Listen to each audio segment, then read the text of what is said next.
Hello and welcome to your Sunday night of racing, the oNiD Sim Hound LMU 100 Series Part 2, powered by Coach Dave Academy. And here we are for round 3 of the championship at a lovely sunny Monza, a lot different to the rainy Interlagos we were at just a week ago. But today we're on the Curva Grande course, missing the first two chicanes of this Monza circuit and flying all the way down to Vrante del Roggia. And well, as always, I'm joined by Scotty. How are you doing, Scotty, today? I'm doing very well this evening. We've got wonderful sunny Monza.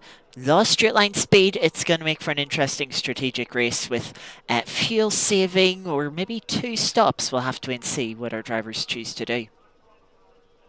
Yeah, but here is our championship standing. It is Jonathan Seville just leading the way from Alfie Bevan, who is not here tonight, followed by Atel Baskar, who's also missing tonight in the pro class, but all very close. Only 3 points separating third to fifth in the pro standings. Then if we look at the AMS, Ben Shorty has got out in the lead in that class, 84 points, 2 wins from 2 in that class. Then followed by Charlie Morgan, who's only 3 points ahead of Nick Manders in third position. And then you have the driver that finished third place last time out, Zach Silver, and running out the top 5 in that class is Runa Bertolson on 43 points. We are already into qualifying where we're just running a few minutes late. So let's try and find someone who is on a lap time. Let's cut to... need to press this button. Marquez, a driver who's been shown some good pace throughout the series so far, but a few mistakes have really cost them and leave them further down the standings than they would have liked to. They're now running into Parabolica. It is a purple middle sector. Lost a tenth and a half in the first sector. Can they make a bit of time on Chevelle, who currently is top of the standings? They put themselves second, 8.5 tenths down at the moment, and they drop down to fourth immediately as Williams and Finney put in times. Let's try and see who else is on a lap bench. Surely coming up to line. It's not looking good enough for pole, but we'll put them into second, just under 6 tenths off our pole sitter Seville, who looks to have set a very good opening time. A couple of drivers still yet to set lap time and have been struggling throughout the series so far. Alex Parkin and Dave Slecki both in the final sector. Alex Parkin running really wide, missing their braking point. So we'll go to Dave, who hopefully can get a better run through here. Yeah, keeping it on the track. Nice apex. They'll put their foot down, power their way out to the racing line. As they cross the line here, they will not set a lap. So it seems like they invalidated the lap earlier on. So far in the amateur class, it is surely leading the way in that, as he's currently in second position overall. And Daniel Willems, who was up in third position in class, has just thrown it off on the exit of Ascari, going across that gravel trap and does over a full 360 there. As we now come to Wagner, Marquez is improving, is a little bit off of the best times in the session, but is setting some personal best sectors as he comes up towards the start-finish line. It comes across it now, and it is an improvement up to second position, just slots in ahead of Ben Shorley. It's a Peugeot 2-3 at the moment, with Seville leading the way in the Cadillac, as Dmitry Yaroshenko, also setting green sectors, comes up towards the start-finish line, currently second in the amateur standings and stays down in 8th position as they come across the line and start another flying lap. We come back to Charlie Morgan as well, currently down in 12th position, but is only a couple of thousandths back from Zach Silver in 11th position in class. And Charlie Morgan is green, he was green in the first sector, was 8 tenths slower though in the middle sector. And we'll have to see what they are able to do as they come into the final corner now. Get back on the power now in that Porsche Jota Porsche as they come up towards the start finish line. Let's see what it does for Charlie Morgan. It is an improvement, up 1 position just ahead of Zach Silver. Jacob Hine comes across the line as well, pops it into 11th position, so just jumped ahead of Charlie Morgan, who were just following, and one less than a tenth separating 11th to 13th at the moment. Very close down in the, or just outside the top 10 half of the field. Dmitry Yaroshenko now is still improving. It was a 2 tenths back off of the best time through sector 1, but has set a personal green sector in the middle sector as they come out of the final corner now, back onto the power for the 499p, his home venue here at Italy, as he comes across the line now, and it's good enough to go up to 7th, so jumps ahead of Petr Jelinek. Martin Thorpe currently sits 9th, but has 2 green sectors, but stays in 9th position for now. So as it stands in the amateur standings, it's surely followed by Batolston and Yaroshenko in 6th and 7th. In the pros, it's obviously Seville leading the way, and followed by Marquez, and then Williams in 3rd in the pro class, even though he's 4th overall as it stands, with, well, Alex Parkin now coming around the final corner. Well, do you think you'll improve, Scotty? Well, he's on 2 green sectors, a little bit wide into gravel. He'll not improve with that, and will throw away another lap as well. Might be worth coming into the pits, getting a new set of tyres for Parkin, and going for another push. Let's try and see Jacob Hine coming up to finish lap 2 personal best, jumping up from 13th to 7th for them. 1.4 seconds off the top, 12 thousandths in front of Yaroshenko. Look how close it is. They're 7th, 8th, 9th, just what, 200ths of a second separating those 3 cars. 7 thousandths between Marquez and Ben Sholly further up the field. It's a very tight field around this Monza circuit, which will make for an interesting race. Less slipstreaming opportunities, of course, but a big question on strategy. If the drivers want to do a one-stop, there will be a lot of fuel save, so it'll be interesting to see how that plays out. Ben Sholly, though, on to another lap here. 2 tenths down, but personal best in the opening sector. Not improving in the middle sector, but the time isn't that bad. Can they find some time in the final sector through the Ascari chicane, and now down towards the long right-hander of Parabolica to round the lap off? A little lock up on the front right tyre, and that's definitely unsettled the car, and it's going to screw some of Ben Shawley's momentum coming onto the straight. It currently sits in 3rd position, and well, will that have cost them the time? No, it won't. Up to 2nd position, just by over a tenth now ahead of Marquez. So that's the 669 Porsche onto the front row of the field. Now we come back to Jacob Hine. Green first sector, but is off in the middle. Let's see what Jacob Hine can do. He's part of that close mid-top 10 battle at the moment as he comes across the line, but is only able to stay in 8th position. We've got Alex Shabi for the first time this season, missed the first 2 rounds, but is joining us here at Monza.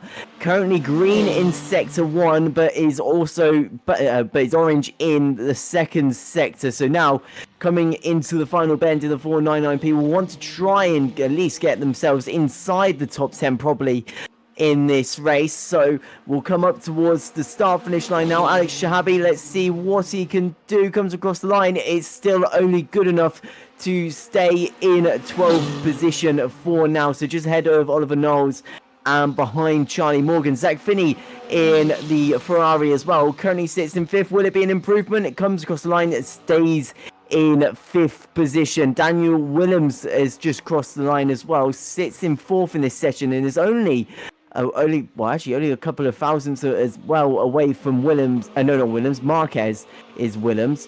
Petr Jelinek, green in sector 1, yellow in sector 2. The story of many drivers today. Let's see, is it good enough to get any sort of improvement as they come across the line? No, still only good enough to stay in 10th position.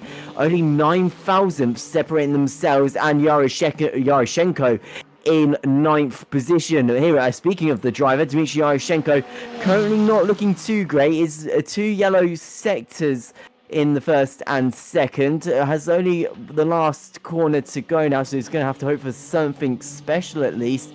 Is currently, well, we know how close that midfield is though, so maybe they only need a little bit of an improvement to improve out of the final corner. It comes across the line, stays in 9th position there as well, so they will stay in position. Zach Silver does improve though, up to 11th position, starting in ahead of Morgan and Shabi, who's been pushed down. Shabi comes across the line again and still cannot improve their position, stuck in 13th.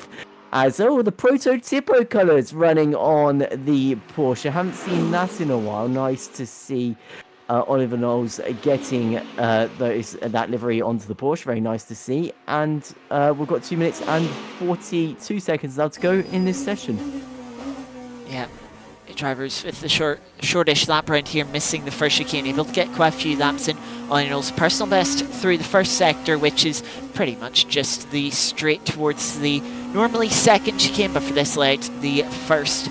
But it seemed like a very messy run through that chicane. Bit wide here through the second Lesmo as well. Will compromise their momentum all the way down this back straight. I'm not expecting an improvement in this middle sector. It's been a messy lap, but they will get one more attempt. Let's see what the time is through the middle sector. Yeah, down 1.7 seconds. So they'll not be improving there. Let's see how Shahabi's going this lap. It's much better for them. Only about 5.5 tenths down on our pole sitter coming up to the final corner. That's the gap between Seville and Shawley. So maybe potential if Shahabi's really good through the final sector here, could slot themselves into P3, but currently sitting all the way down in 13th. They'll be sure to rocket themselves towards the top half of the field. Across the line now, it is P8 for them. Look at that though, I think it was 8 tenths lost in the final sector. Looks like Seville has had a very strong final sector run through Ascari and Parabolica.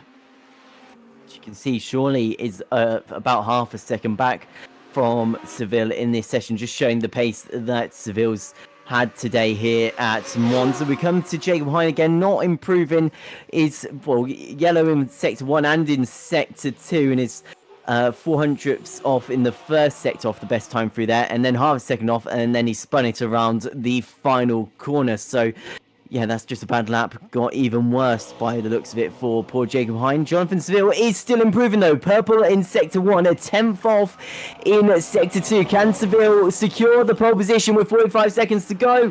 He comes across the line, but I'm not sure if that was an improvement in the end. It wasn't. It was about just over a 10th off of his best time in the session so far, as Charlie Morgan now comes through the final bend. It's green in sector 1, is 900ths off in the middle sector, but I think he has been struggling through there. I think he's one of the drivers that likes this last sector here at Monza. Comes across the line, and it's still not good enough to move up in position. Stays in 13th. We've got 13 seconds on the clock to go as Wagner comes through the final couple of corners. Is green in sector 1 and is only 0.080 off of the best time in that sector. So maybe trying to pull something off here at the final. Oh no, he's ruined my speech. No, never mind. Wagner's pulled off to the side of the road in the second half of the Lesmos. Well, Daniel Willems also looking strong in the first sector though. He's only a 10th back, kicks up a little bit of dust there going through the second Lesmos, as Runa Bertolson also looking to improve. Green sector 1, green sector 2 will make their way through the final corner now in the WeatherTech colours of the 963. Goes very wide, all four wheels off of the track. That may be it for Runa Bertolson. Yeah, invalidated as they come into the pit still. So that's it for them. Daniel Willems, green sector 2 as well, and it's only 3 tenths back from the best time in that sector. So now as we come through the final corner, can Daniel Willems get themselves up into the podium positions? We'll have to see. Comes up towards the start finish line, takes the shortest line as they can, crosses the line, goes up to third ahead of Marquez. And what a great lap there by Willems. 7th position goes away of Dmitry Yaroshchenko in the end, as Oliver Knowles now out of the final corner. Sits in 14th, green sector 1, 7 tenths off in the middle sector though, and that is nail in the coffin of their lap time. The 963 Prototypo car comes into their pit stall, and that seems to be our final qualifier. Yep, that is everyone into the pits for the end of qualifying. Jonathan Seville taking a dominant pole position, 5.5 tenths at the front of the field. Ben Shawley with a decent gap at 2P3, 3 tenths, but then it really does close up much more to the rest of the field. I mean, the gap from first to third is then mirrored from third to 14th. So it shows you just how dominant our front two runners are and just how close the rest of the field is. It's going to be a big fight, but I'm sure one our drivers are looking forward to. Yeah, it's going to be an absolutely fantastic watch, especially with the massive slipstream they're going to get down the start-finish straight. They're basically flat out all the way to Del Roggia to turns 2 and 3 on this layout of the circuit. So it's going to be absolutely fantastic, and it's going to be great to watch the cars into the braking zone. But yeah. Yeah, it will be a need. And one last note on that quality session. Straight line speed says it's going to be important. Our pole setter, Seville, has the highest top speed from qualifying. So not only are they quick round the lap, they could be a little bit more difficult to race against. Could be strong trying to overtake and strong trying to defend. But we're not long from the race starting. Let's go through that important starting order. Yeah, and it's the third pole position of the season for Jonathan Seville, followed by Ben Shawley, who also is on pole position in the AMS class, but second overall. Daniel Williams, that's a great qualifying session, third, and fourth goes the way of Wagner Marquez. Row 3 is Zach Finney starting in fifth position, and then in sixth and second in the AMS is Runa Bertolson. Row 4 is third position in the AMS, Dmitry Yaroshenko, and eighth goes the way of Martin Thorpe, the first round of the season for him. Round 5, and the same for him, Alex Shabi, first round of the season. 10th goes the way of Petr Jelinek. Just outside the top 10, Jacob Hine and Zach Silver, who finished third place last time out. Then on row 7, 13th goes the way of Charlie Morgan, and 14th goes the way of Oliver Knowles. Row 8 is Simon Harris in the Cadillac, and then 16th goes the way of Alex Parkin. Then on row 9, we've got Dave Jalecki, and then 18th, our one BMW of Taj Cameo. As that rounds out our starting order, and Jonathan Seville now gets underway. Some wheel smoke kicked up into the air. As well, obviously on this game we don't do the full formation lap. They just have to go through the final corner, obviously the famous Parabolica, before we get underway with 100 minutes of racing. Such a tall ask as well for these drivers, obviously, as well, to keep focus for 100 minutes is a tall order, and we did see a few little mistakes leaking in to the session last time, just because it can be that much of a challenge to stay focused for that whole time, as air temperature 22 degrees, and compared to last time, the track temperature at 27 degrees, a lot toastier compared to the cold temperatures we had in Sao Paulo. But as we come up towards the start-finish line, can Seville make it a second win of the season? Hasn't got Alfie Bevins here to challenge him this time, and it's green. Seville gets underway, and well, this is going to be a challenge. He's going to have a slipstream all the way down to the Del Roggia, but it looks like everyone behind him is preoccupied. Willem has come up from third into second and is bringing Finney with him. Finney into third. The Peugeots are dropping back here. They're 2x2. They're going to turn one. One of them's onto the grass nearly. They keep it on the circuit. Just about everyone will slam onto the brakes now, and Dale Williams going for the lead. There's a Peugeot down the inside. A very ballsy move there by Ben Shawley, I think that is, and it ends up pushing Daniel Willem off the circuit. He's been absolutely mugged off by some of the Peugeots. Magna Marquez now up the inside and through by the looks of it as well. So Williams nearly from the lead of the race to fifth position from that start. Just shows the craziness of the slipstream, as we see Yaroshenko go off the road there. That means they're going to be too wide for second position in the AMS class as they come up towards Ascari. And then you've got Petr Jelinek as well trying to make up positions down the inside of Runa Bertolson. No, backs out of it, but has to think about Zach Silver now, who's just up behind. Really a lot of cars bunched up together as we come through on this first lap, but luckily not really too many instances there. We could have seen a lot more, but just some gravel being kicked up by the looks of it on that first lap. As around the outside, Alex Shabi trying to go on Zach Silver. Also Petr Jelinek struggling around the final corner. He's going to make it 3 wide as we come onto the start-finish straight. That's going to bring Martin Thorpe and Jacob Hine potentially into this battle as well. Amazing stuff here on that one. 3 wide, could be 4 wide in a second, as Martin Thorpe is pushing his Consexus teammate. Teamwork makes the dream work, and it's obviously working now, but Zach Silver just has the straight line advantage to go through on the inside to hold on to 8th position. But it's going to be a squabble on the brakes as they jump onto the braking points now and just about get the cars turned in. Charlie Morgan's on the grass in the background. I think he just about kept it on the road. Loses out to Oliver Knowles in the braking zone. I think actually may have cut the chicane in the background. There you go, just rejoins in the background there, down in 17th position. We have Camus in the pit lane as well. I think they are some of our non-starters. So Charlie Morgan running at the back of this field as Zach Finney going for a podium position now, as Wagner Marquez falling back from Shawley and Seville, and 2 tenths is all that separates these two. And well, Williams here will want to try and get into this battle as well, because well, they could have been leaving this race if they weren't rudely pushed off the road by a Peugeot. So it will obviously feel like they should be somewhere in the podium positions at least. And while Zach Finney's going to help, that runs very wide through the final corner, and that's really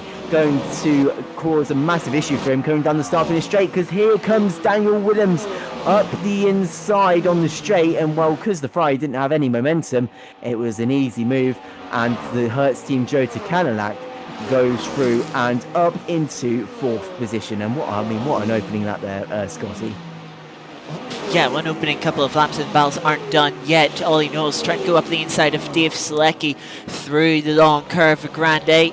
Selecki holding it around the outside will become the inside if they're confident on the brakes. So very tight line into the chicane is going to be on the inside. All he knows tries to hang it around the outside, becomes the inside, but it's too tight a line, will now be vulnerable to the Cadillac behind them of Simon Harris, who looks for a move but can't find a way through at this stage. A little further up, Jacob Hine is stuck in the middle of this sort of 4-car train being led by Alex Shahabi, Zach Silver, then Martin Thorpe, Jacob Hine and Jelnik joining in as well to make it 5 cars. So all he knows now in the background, trying to, once again to get past Dave Selecki, gets a good run out of Lesmo too, and does get the move done before the Escarich can try and join up to the back for the 5-car train in front, maybe make it a 6-car train.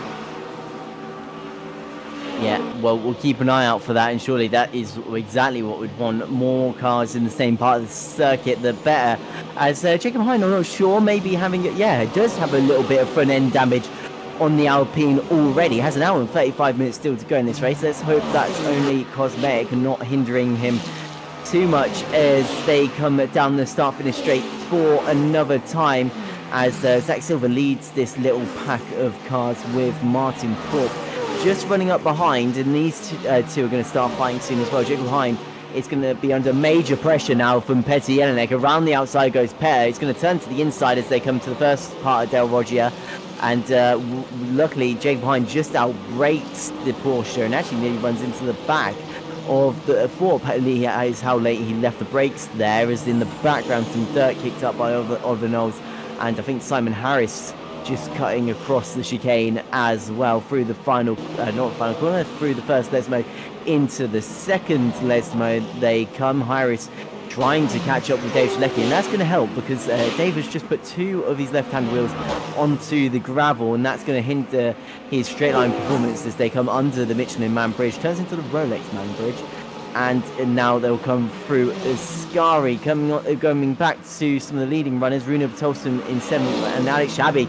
Bertolson pushing Shabi off the circuit, but Shabi has found that gap, has gone to the inside. The Porsche tries to go around the outside, locks the right front and squeezes Alex to the inside of the corner. And well, coming onto the start finish straight, just about staying ahead in the 964, but I think the Ferrari is going to have a lovely slipstream now as they come up towards turn 1, comes to the inside, does the Ferrari. The Porsche is going to have the outside, but I think Ferrari on that shorter line, that tighter line, is going to go through, and easily done by Alex Shahabi. Will Bruno Bertolson try something into Del Roggia? Let's have a look. Looks to the outside, Alex covers it off. And now as they jump onto the brakes, turn the cars in, it looks like that is position secured for Alex Shahabi. A very nice move and smartly done move indeed, especially helped by the Ferrari straight line performance. As in the pit lane is Dave Selecki. So we saw him kick up some gravel.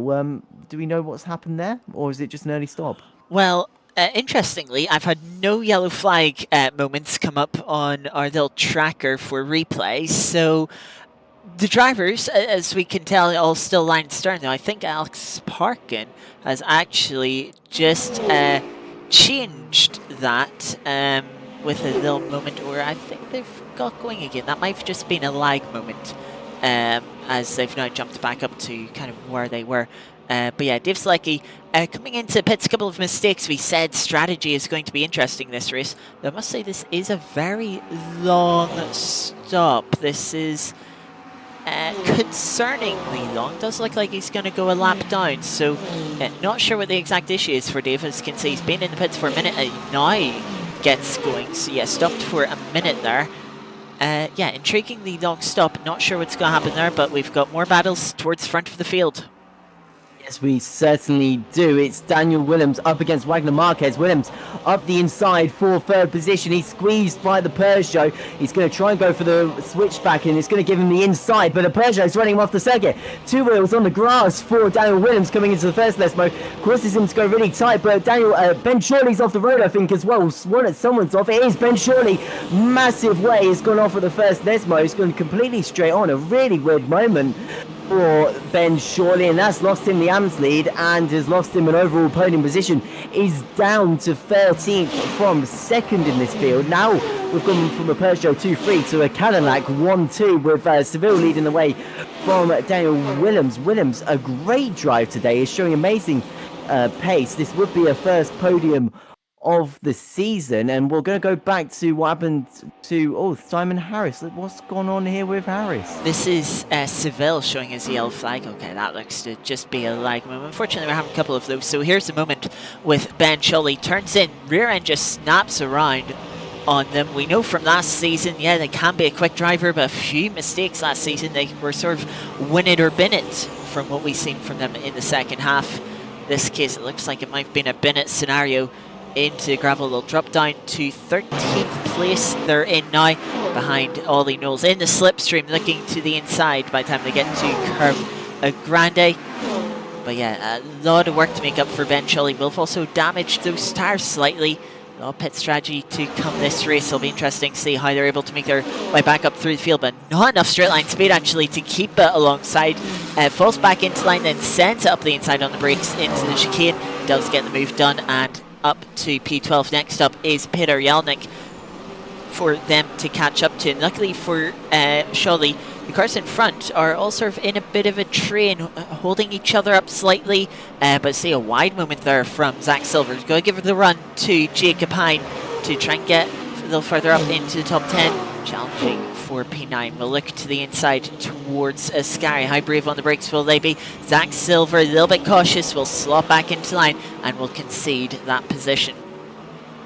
Just speaking of Ben Shorley as well, last season Monza was one of the venues where he win it or binned it, and technically it wasn't his fault this time, but last time, because he was involved in that mega multi-car pile-up on lap 1, just exiting the second half of the chicane. He got caught up with basically a massive pile-up that we had in that session, and while the bad look at Monza continues here as he drops, well, he's making his way back up now, but as he drops all the way down to 13th, now in 12th position is Jacob Hine and Zach Silver side by side. Silver's going to have the inside. Seems to Cadillac really liking this venue. Seems quick in a straight line and is doing bits really. He's just got ahead of Jacob Hine, but secures themselves inside the top 10, up in 9th. We'll have to worry about the fast approaching Ben Shorley. As it stands, how that's changed things is it's meant that Yaroshenko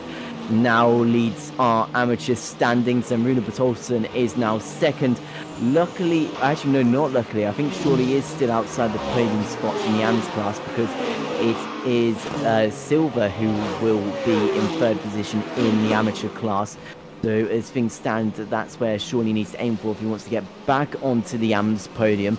Currently fighting Jacob Hind in the field, so we'll have to see what he's able to do in that battle. This is currently the fight for fourth in the amateur standings, with Ben Shorley currently being in fifth. Will there be a little look? Probably wants to be a little bit patient potentially, because you could use the slipstream down the main start finish straight. Also, we've seen the Alpine does struggle around this final corner, as proven there as the Peugeot crawls up to the rear of the I can't think of the type of blue it is, but the sea-looking blue of the Alpine as they come down the start finish straight. And let's see what the Peugeot can do as we come to the shaky fan cam. I love that. That's really cool.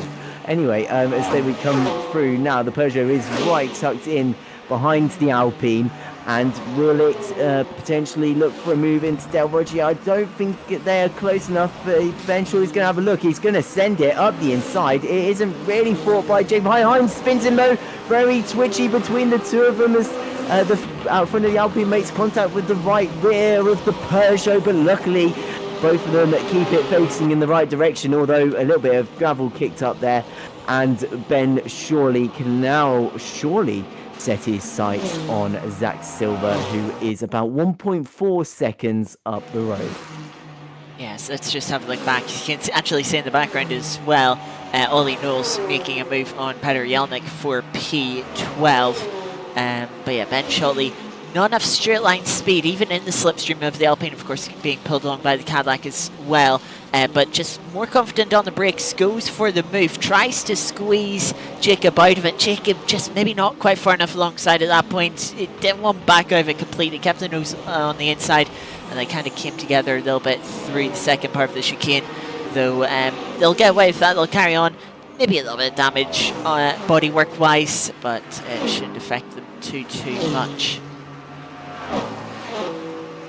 Right, we come back to the battle between Oliver Knowles and Petr and Petr trying to hold that inside line, knowing it will mean a shorter drive around this first corner, and will try and steal the momentum of Ollie Knowles. It's doing a decent job actually. You see that short line has helped Petr, so that is the defensive maneuver to do, because it obviously stalled the momentum that Ollie Knowles had in a straight line, and meant that Petr has been able to hold on to that 12th position, as the Oliver Knowles is going to go a little bit wide there. I think may have kicked up a little bit of dust, as this is for the podium position in the AMS class. Zach Silver currently 9th but 3rd in the amateur standings, with Ben Shorley in 4th in the AMS class, formerly the leader of the AMS class before he went off the road, and now will go back up into the podium positions of that class. So through he goes down the inside into the first part of Ascari. Not really too much of a defence there by Zach Silver. Probably was aware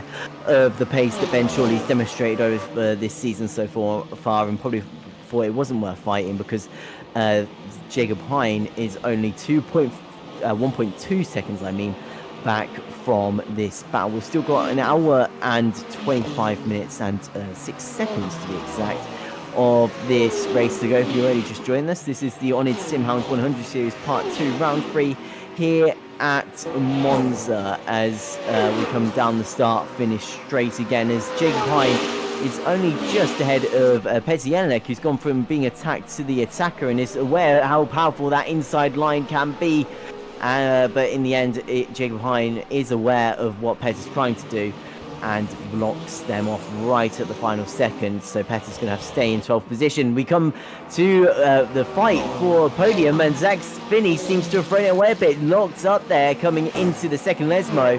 And, well, that kicked the back end out and meant that the Peugeot is able to scamper away. And actually, this battle was getting interesting. Both of them sticking with Daniel Willem.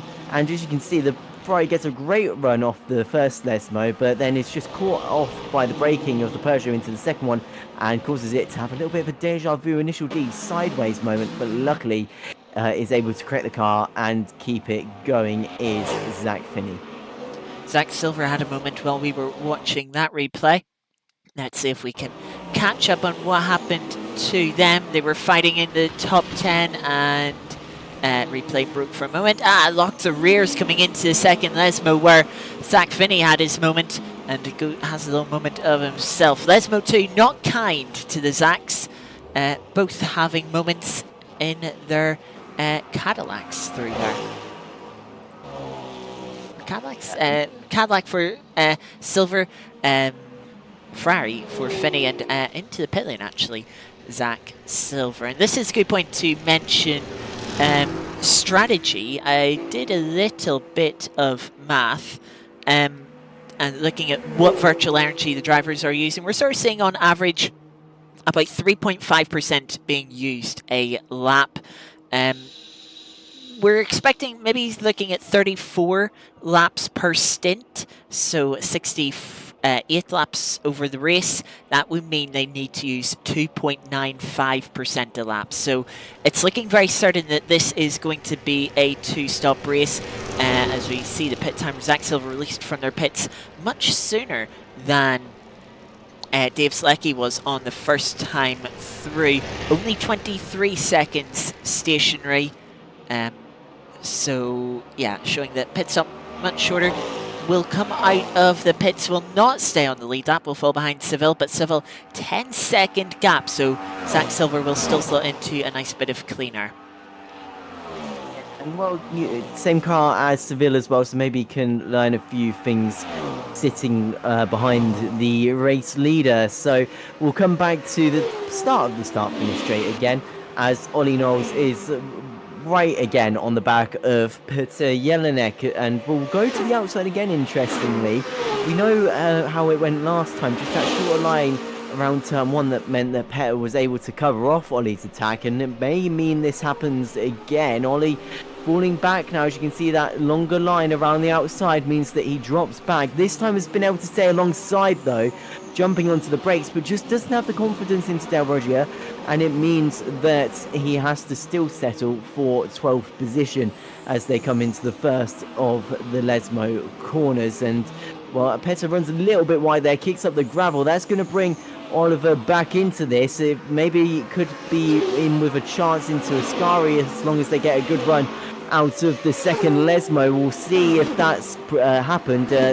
Gap slowly coming down, but I don't think it's really going to be enough for Oliver Knowles to take advantage, and it isn't this time.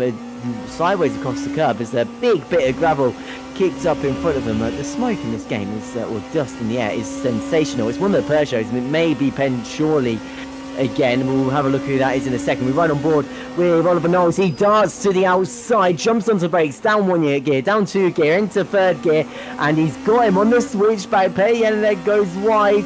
Oliver Knowles goes through on the inside. The issue is now Oliver Knowles has this long start finish straight to try and cover off his 964 compatriot as they come down the start finish straight, and Petty Jelinek is aware of how strong the inside line is, and he's going to go for it again.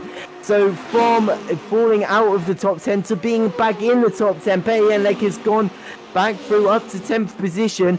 And will Oliver Knowles be able to bring anything back here? I don't think so. We'll try and leave it later on the brakes, but just can't match the braking performance of Petty Jelinek and has to settle back in 11th position as Ben Shorley retires from the race. We saw them going off through the last part of Ascari. Obviously more issues for the Peugeot driver, and that is it for them today. And it does mean that changes our AM standings yet again. Yaroshenko leads the way with Bertolson in 2nd, and now after Zach Silver's pit stop, Jacob Hine in the Alpine sits in 3rd in the amateur standings. A great result for them. As we come down the back straight now, it is Martin Thorpe trying to get past Rune Bertolson. Bertolson is currently in 8th. Oh no, it's Runa trying to get past Martin Thorpe. I should look at my screen. So we'll have to see what he's able to do. They come down the start finish straight now, across the start finish line. Is the slipstream gonna do anything? 1.1 was the last lap time, the distance between them as they come across the start finish line. Comes into the right kink now, and well, I think it's that obviously the gap's opening up, so I don't think we're going to see any move. The Porsche may be a little bit stronger coming into the braking zone, but nothing to be happening there. So we go back to Ollie Knowles trying to pressure Peter Jelinek, not close enough to make a move this time, does it? Didn't quite have enough straight line speed. Of course, both these drivers in the Porsche, so the only difference in straight line speed will be the slipstream and any setup differences between two of them. How brave have they gone on lowering the rear wing to try and get a little bit more speed? Can actually give you a little bit of data. Peter Jelinek in front here, does have the higher top speed. 332.6 kilometers an hour is their high speed. Only 331.0 for all I know. So it seems like Jelnik has been a bit braver. It's just in front. Jacob Hine going for a spin across the sky will take a nice little 360. Will still cost them a few positions, but could have been much worse. They'll get going as they drop down to 13th place here, but Jacob Hine just starting to struggle, making a mistake into a Scary. Yeah, and ultimately that's cost Jacob Hine third in the amateur standings, which is rather gutting. Was going to be a great result there for Jacob Hine, and well, it seems to have thrown it away. Let's see what happened here. Comes into the braking zone, cross the curb, and it's just the curb unsettles the front of the car. You can see it just bumps it up into the air as he comes onto the brakes, and that's enough to cause a little wriggle that spins the Alpine around onto the inside grass of Ascari, and yeah, that's poor. Yeah, it's just very sad for Jacob Hine, down to 13th position now.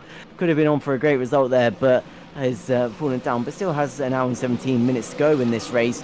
So it's far from over for themselves. Rune Patolson still just actually over a 10th back from Martin Thorpe in this race. Both of them in different classes, but fighting for the same bit of real estate at the moment as they come up towards Ascari now. They'll come onto the brakes, turn the car in. Well, actually, the gap opening up is up to 5 tenths now between Martin Thorpe and Rune Patolson. So these two are pretty similar by the looks of it over a lap. It comes down as they come onto the back straight. I don't think the Porsche is going to be close enough coming in to Parabolica, and actually locks the right front again, so that's really not going to help as they come through the final bend. Is currently just over 2 tenths that separates them. The Ferrari does feel a little bit intimidated as he comes to the right hand side of the circuit and slowly moves himself to the middle, gives Rune Patolson 2 options. Do you want to go to the inside, to the outside? He blocks the inside, so Rune Patolson forced to the outside now as they come through turn 1, the kink, and we know how strong that tight line can be, and it just seems to be doing enough for Martin Thorpe. The Porsche is going to try and stay side by side, but has to go back to the racing line and seems to be struggling with some flat spots. Locks it again into Dale Regia then, and again these two still fighting, and almost Oliver Knowles pushing Petr Jelinek through the Dale Regia chicanes. As in the background you can see Charlie Morgan just ahead of the Cadillac, I think, of Simon Harris. That's the battle for 10th position. We're currently watching the battle for 8th though. Here is the battle for 10th. There he is, Charlie Morgan just ahead of Simon Harris, and they've got to think about Jacob Hine soon as well once he makes his way towards that battle. And then, Scotty, am I right? Is the track temperature gone up to 30.4 degrees? I'm sure it wasn't that high originally. Yeah, it was somewhere around 27. It's just been steadily increasing as the session has gone on, which will just make it a little bit more difficult for the drivers to keep their tire temperatures in check. As we see in the background there, Jacob Hine taking another little moment across the gravel at Ascari, really struggling. I imagine maybe that damage we can see on the front end for the Alpine, maybe there's some suspension damage as well underneath that we can't quite see. That is sort of making things difficult for the Alpine driver. Another thing to note is Yaroshenko here, who's further up the field, has taken a pit stop. Let's just have a quick look. How long were they in pit lane for? 1 minute and 4 seconds. That is a bit longer. That's 14 seconds longer than Zach Silver was in pit lane for. So a bit of a longer pit stop, of course, taking on a bit more virtual energy. It'll be interesting to see how these all balance out. Looks like our drivers are still yet to pick and go another 10 or 11 laps. So still a little bit away from sort of our first wave of pit stops, but we have had a few people trickle in a bit earlier.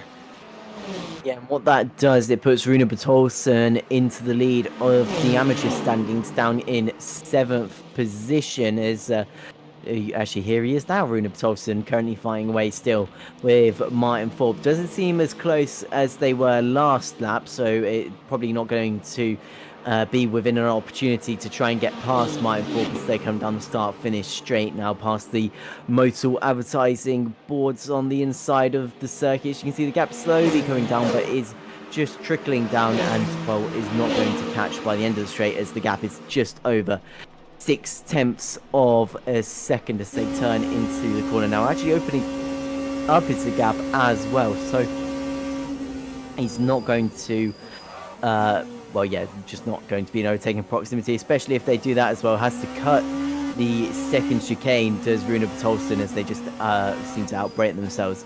And that knocks the gap up to about over a second between the two drivers now. But at least Rune Bertolson currently in the lead of the AMS class as things currently stand. Yeah, looking at the data that I have, looks like Bertolson has 1% more virtual energy than Martin Thorpe, so that could just put things in their favour slightly when it comes to the wave of pit stops that we'll see in about 10 laps time. Their top speeds still in favour of Martin Thorpe, despite the big slipstream that we've seen Bertolson get a couple of laps ago.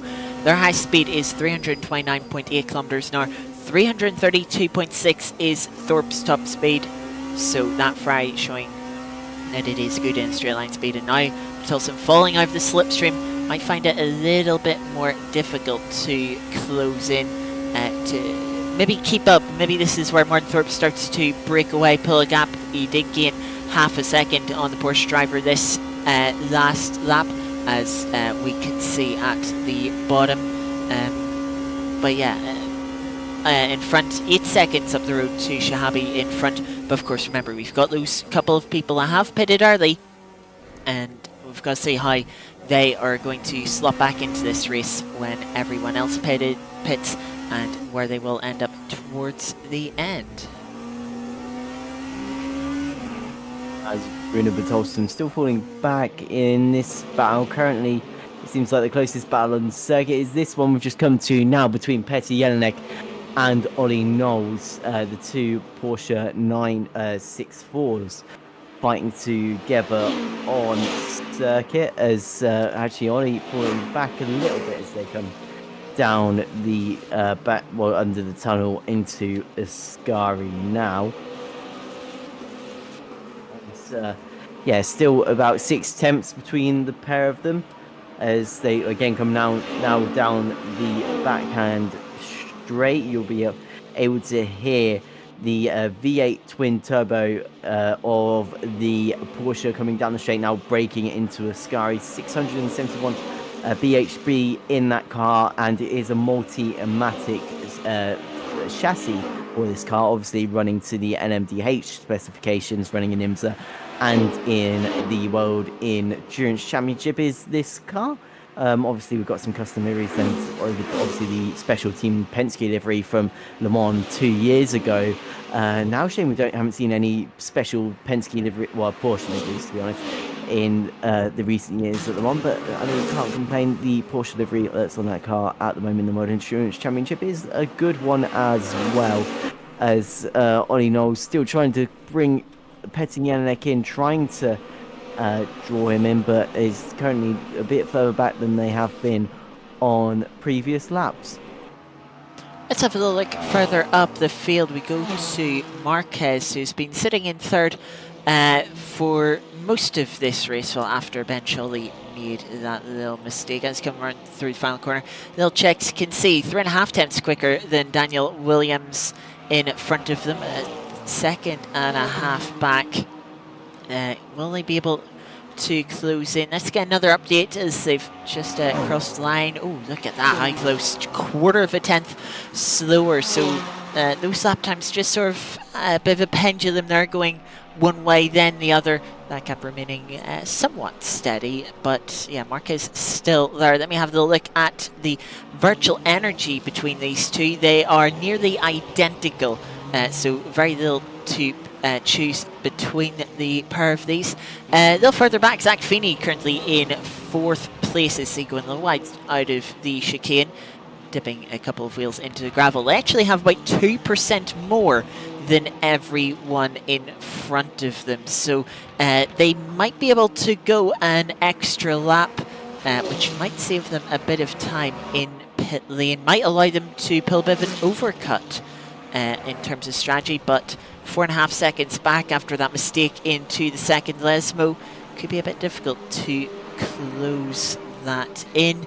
Behind is Alex Shahabi, just within 3 seconds, having got past one of the Cadillacs, who runs very wide after jumping over the inside curb. I believe that is Zach Silver, who of course has made their first pit stop and is being lapped by the field just before they come across the line. Can we get an update on last lap time? No, Shahabi actually invalidated their last lap. Let's see as they come across the line and we have a new lap. Oh, we've just seen there. Let's get that back on screen. Quarter of a second slower than Zach Finney, but of course did have a bit of traffic last lap. So yeah, really our closest fight at the moment is still this Jelnik and Ollie Knowles battle, but of course Ollie really just trying to use the slipstream at the moment to stay as close as they can to their fellow Porsche driver, trying to help with their maybe slightly higher downforce setup that they have,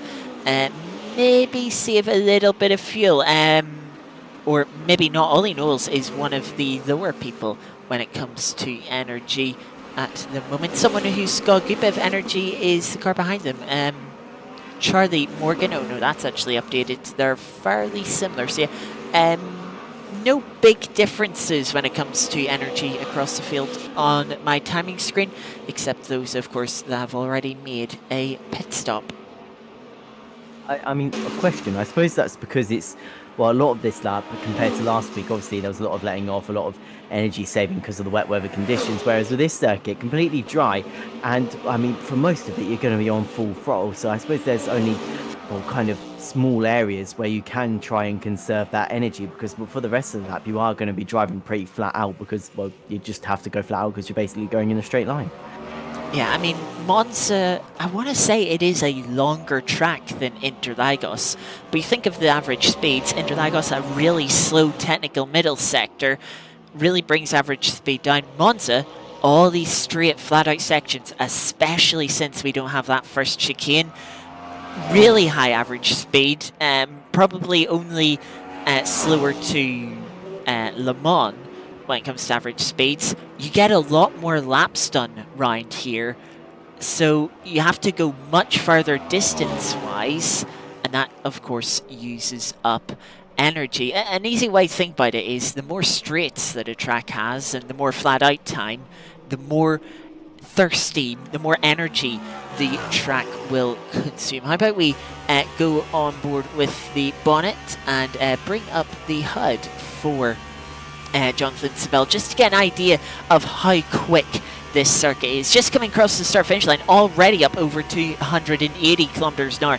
as you pass the start-finish line. That will extend and extend up to nearly 330. Will we reach? Yes, just about getting to 330 as we turn into Curva Grande. Still flat out and all the way to the braking zone, by 150 meters before the chicane. Get into the first apex, open up the second apex, carry as much speed as you can on the exit, and accelerate your way to the Lesmos. Tip the car into the first Lesmo is quite a long corner, bit of camber to help the car get around, use a bit of the exit curb too, and then the much shorter second Lesmo, but vitally important to get a good exit here. Carry the speed onto the back straight on the run to Ascari. Then we have another long straight flat out, accelerating back up to over 300 kilometers an hour before braking at that orange marker on the barrier into the Ascari chicane. Try and carry as much throttle as you dare through the exit of Ascari, 200 kilometers an hour as you get to the exit, and again another long straight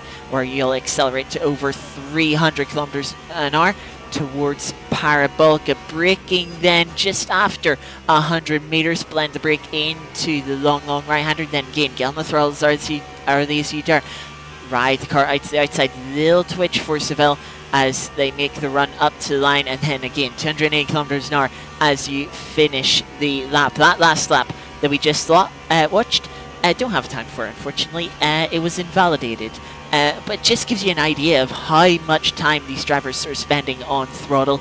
Every time you're on full throttle, you're using energy. You spend a lot of time doing that here.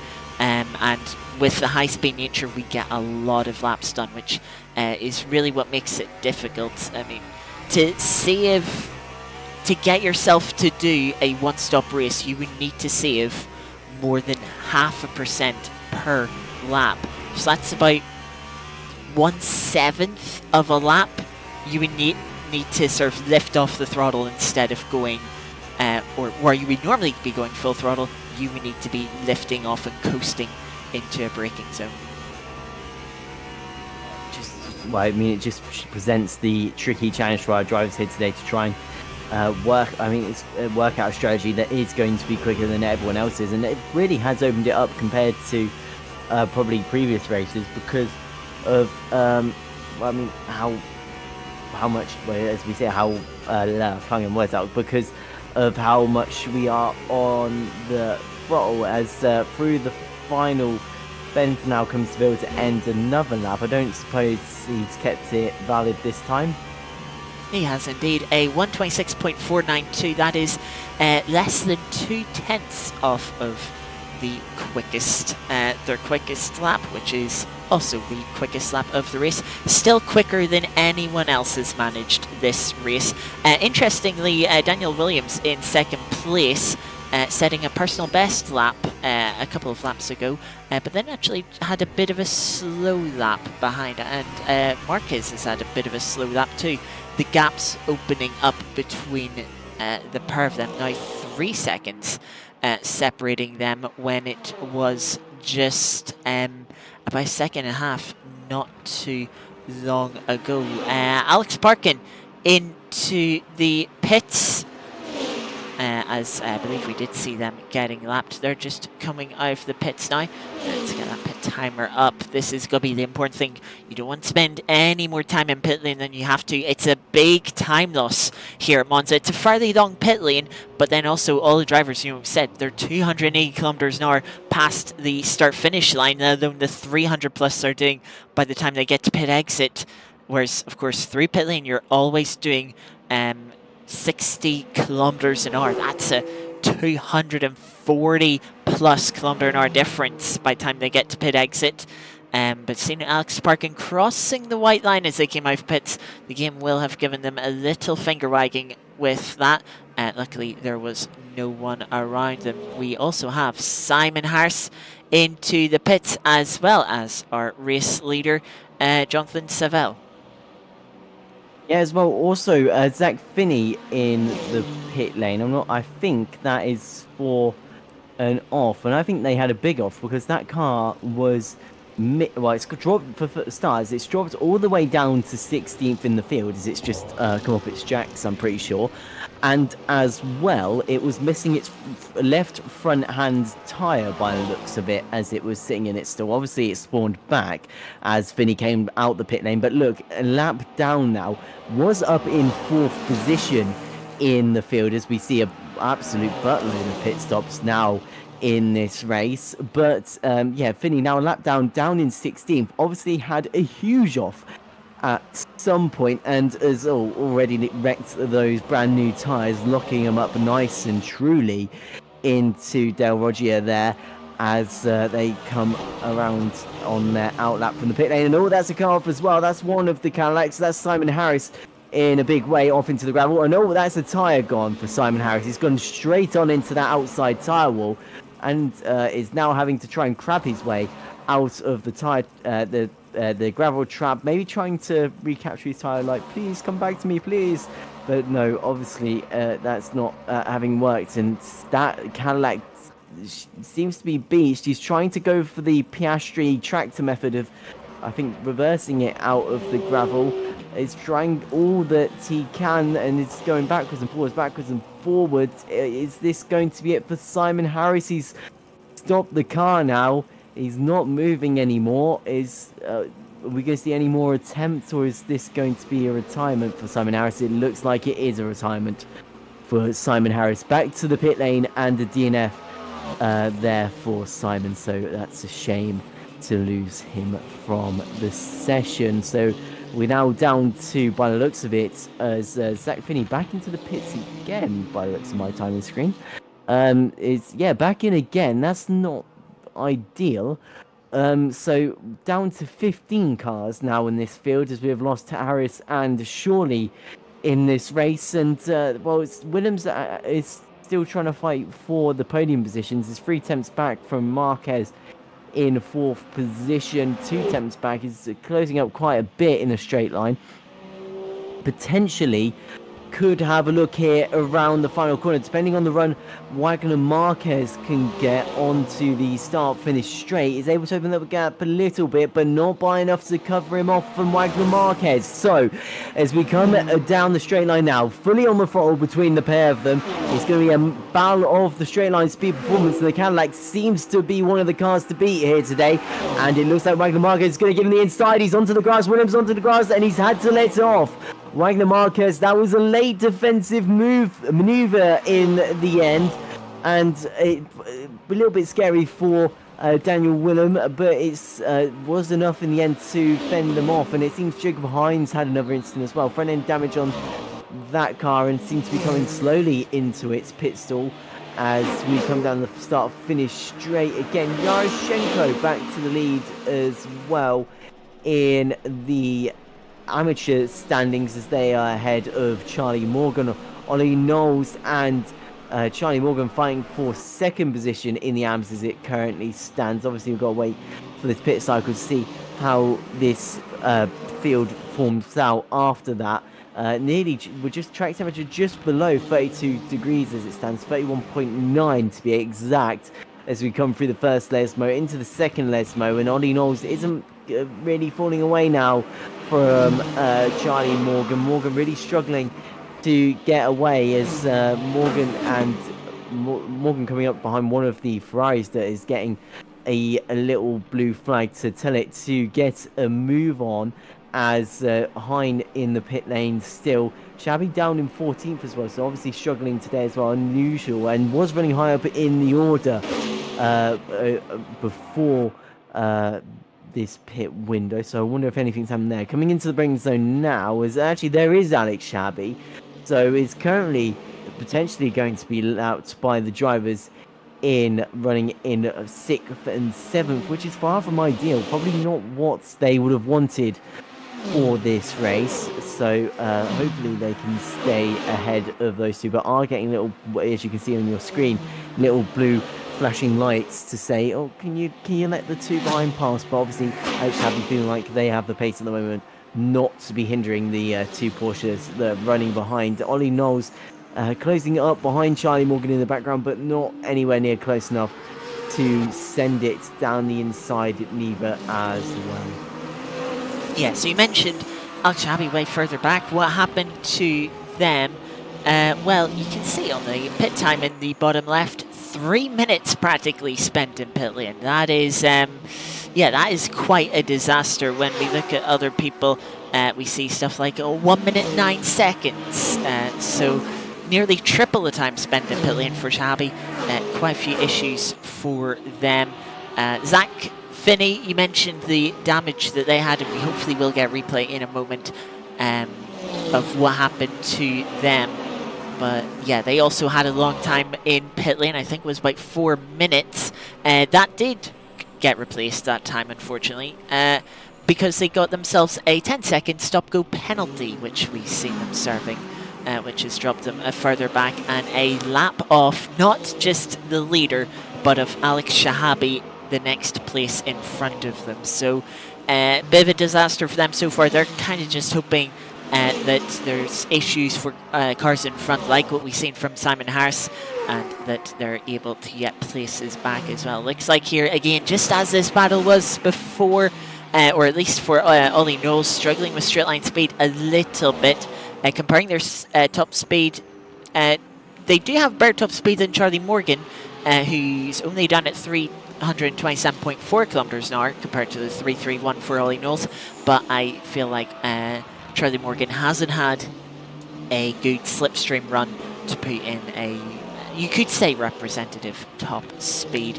But yeah, seems to have the pace to hold on there. A little further in front, Marquez jumped. Williams was having to defend that very aggressive defend into turn 1. You might be able to figure out why they get past. If you look at the bottom left, you can see a minute 7. Then we switch to Williams. You can see minute 12, 5 seconds slower in the pits between these two drivers, and that is ultimately what constituted that position change throughout the pit sequence.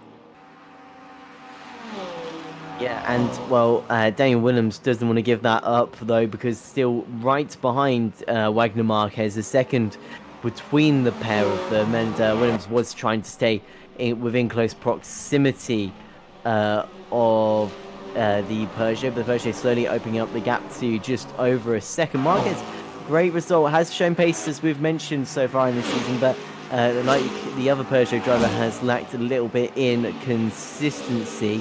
So as they come through turn 1 and up towards turn 2 and 3, Zach Silva currently second back from Ollie Knowles himself is only a second back from Charlie Morgan. So we've got a little bit of a three-way fight on for position. I think this is a three-way fight as well for the lead, or at least the podium position in the amateur standings. We'll turn the car in. Will the the Cadillac of Zach Silva, mistaken there by the yellow front end on that car. As we come into the rain zone for Ascari, the yellow flag finally clears there. That was quite a lengthy one for whatever that was. And as they come into the back straight here, the gap 1.2 seconds is all that separates Zach Silva and Ollie Knowles. Yeah, we have had another retirement. Dave Selecki is the latest driver to retire. We are unsure why just yet. We're going to go back a little bit, mention Zach Finney, as we have a little bit of time here. We're going to try and find out what happened to them. Why were they maybe potentially missing a wheel? Coming out of Parabolica, running slightly wide, losing a rear end, trying to pick up the par, slams straight into the left-hand wall. Similar, reminds me of a crash Charles Leclerc had here at the same corner, losing their one of their left-hand side tires, and then also having to wait for a safe moment to rejoin the track as traffic just coming through, preventing them from driving, the pit entry. It's just there in front of them, but they were waiting, knowing that, yeah, they had a lengthy pit stop coming. Eventually, they do get going, and then, I think we can see why they got stop-go penalty. They're trying to slow down into the pits without a front left tyre. Yeah, speeding into the pits, and, making their day from miserable to even more miserable. Yeah, that was a bit like Bambi on ice as they came onto the brakes there. Just skidded straight across that pit limiter warning board. As another yellow flag out on the circuit. It's all happening now as Daniel Willem trying to make a way through past Wagner Marquez, and that is Alex Shahabi on the back straight by the looks of it. And that seems, I don't know how he's I don't know how he's done it, and 2, I don't know in that area of the circuit how he's got away with it, but it seems that Alex Shahabi has, as we are still following Daniel Williams 3/10 just over, but Daniel Williams gets a little squirrel on, and he I don't know how he get that on the circuit, just a little tiny bit of a dust, as if you were blowing a dusty old box of dust kicked up there on the gravel trap, as Daniel Williams just got a little bit wriggly coming into the second Lesmo. We'll come to a replay here, as you can see, get onto the brakes now. Actually, he does have a thing, he likes to lock the rear brakes up, as you can see, coming into Del Roggio. He was doing it a lot last time in Sao Paulo, but we come into the first Lesmo. Car seems pretty, like it's listening to the driver, and then we'll come into the second part. You can see the rear, there go the rears, a little lock of the rears, and it kind of causes the front end to turn into the corner a little bit too much. Obviously means that he has to try and correct it, and that just pushes the Cadillac a little bit wide. And eventually what that's led to is this gap that's now over 7/10 separates them going onto the straight, and has surely cost Daniel Willem an opportunity to go for second on this lap, as we come to the battle for fourth position between Martin Thorpe and Dmitry Yaroshenko. Yaroshenko currently leading the way in the amateur standings. Martin Forbes actually currently in 4th in the pro standings and 4th overall, as there's no AMs running inside the top 4 of the field. As they come into the braking zone now, the Ferrari, the AF course Ferrari not close enough to the factory coloured car to get the move done into there. They'll come into the Lesmo now, and it seems the gap is slightly closing up. Under 4 attempts now separates them. Will surely come down to under 3, and it does, as they go up towards the tunnel now under the old oval layout of the circuit. There you go, just under the bridge now, and into the braking zone for Ascari. A wider entry, so he got a tighter apex there for Dmitry Yaroshenko. Sets him up nicely onto this back straight, and it's dropped them to within 2 tenths of Martin Thorpe, but now within a tenth of Martin Thorpe, and now will go to the inside into Ascari. Thorpe doesn't allow it and sends it around the outside as Dmitry Yaroshenko backs out of the move. They'll come on to start finish straight again, and well, surely Dmitry Yaroshenko will have a slipstream as Petr Yenik falling through the oars. Through goes Zach Silver. Rune Bertolson as well is looking for a way past, as less than 2 tenths, and will drop to within a tenth between them. They run side by side. Rune's going to have the outside. Petr's going to have the tighter inside line. That's going to push him to the outside by the midpoint in the corner, though, and I thought maybe it would be an up and over by Rune Bertolson, but it hasn't made that work. But we'll have a nice slipstream as they come down the start finish straight again. It didn't work from Thorpe and Yaroshenko, though. Yaroshenko still stuck behind as Williams has, by looks of it, got ahead of Marquez. Maybe a little bit of a mistake from Marquez at some point around the lap. Actually, we're watching them as I look at this. So, did I just miss that, Sky? I'm not sure what happened there myself, so we'll take a little replay because Marquez was in front. I'm going to turn my audio up for this. I usually have it very quiet in my ears, but I'm going to try and listen to what happened here. A bit late on the gear shifter into the right-hander here. Puts the throttle down. It looks like a really good run and struggling to upshift. Maybe a technical problem for Marquez.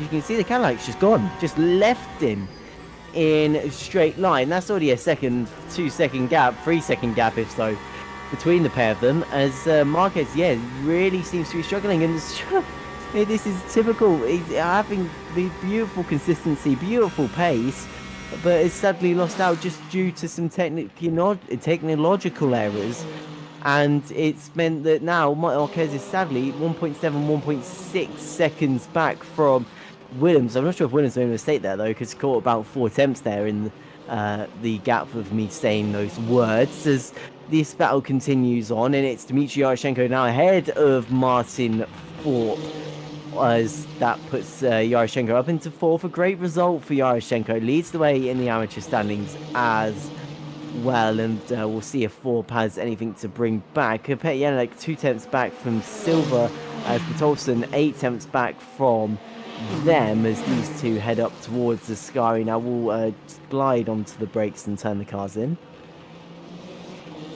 Yeah, the battles, everyone sort of converging a bit after the people that made early pit stops and those that have pitted later, mainly Zach Silver being one of them. Liverpool run from Thorpe through the Ascari chicane, and they will drop back out of the slipstream a little bit.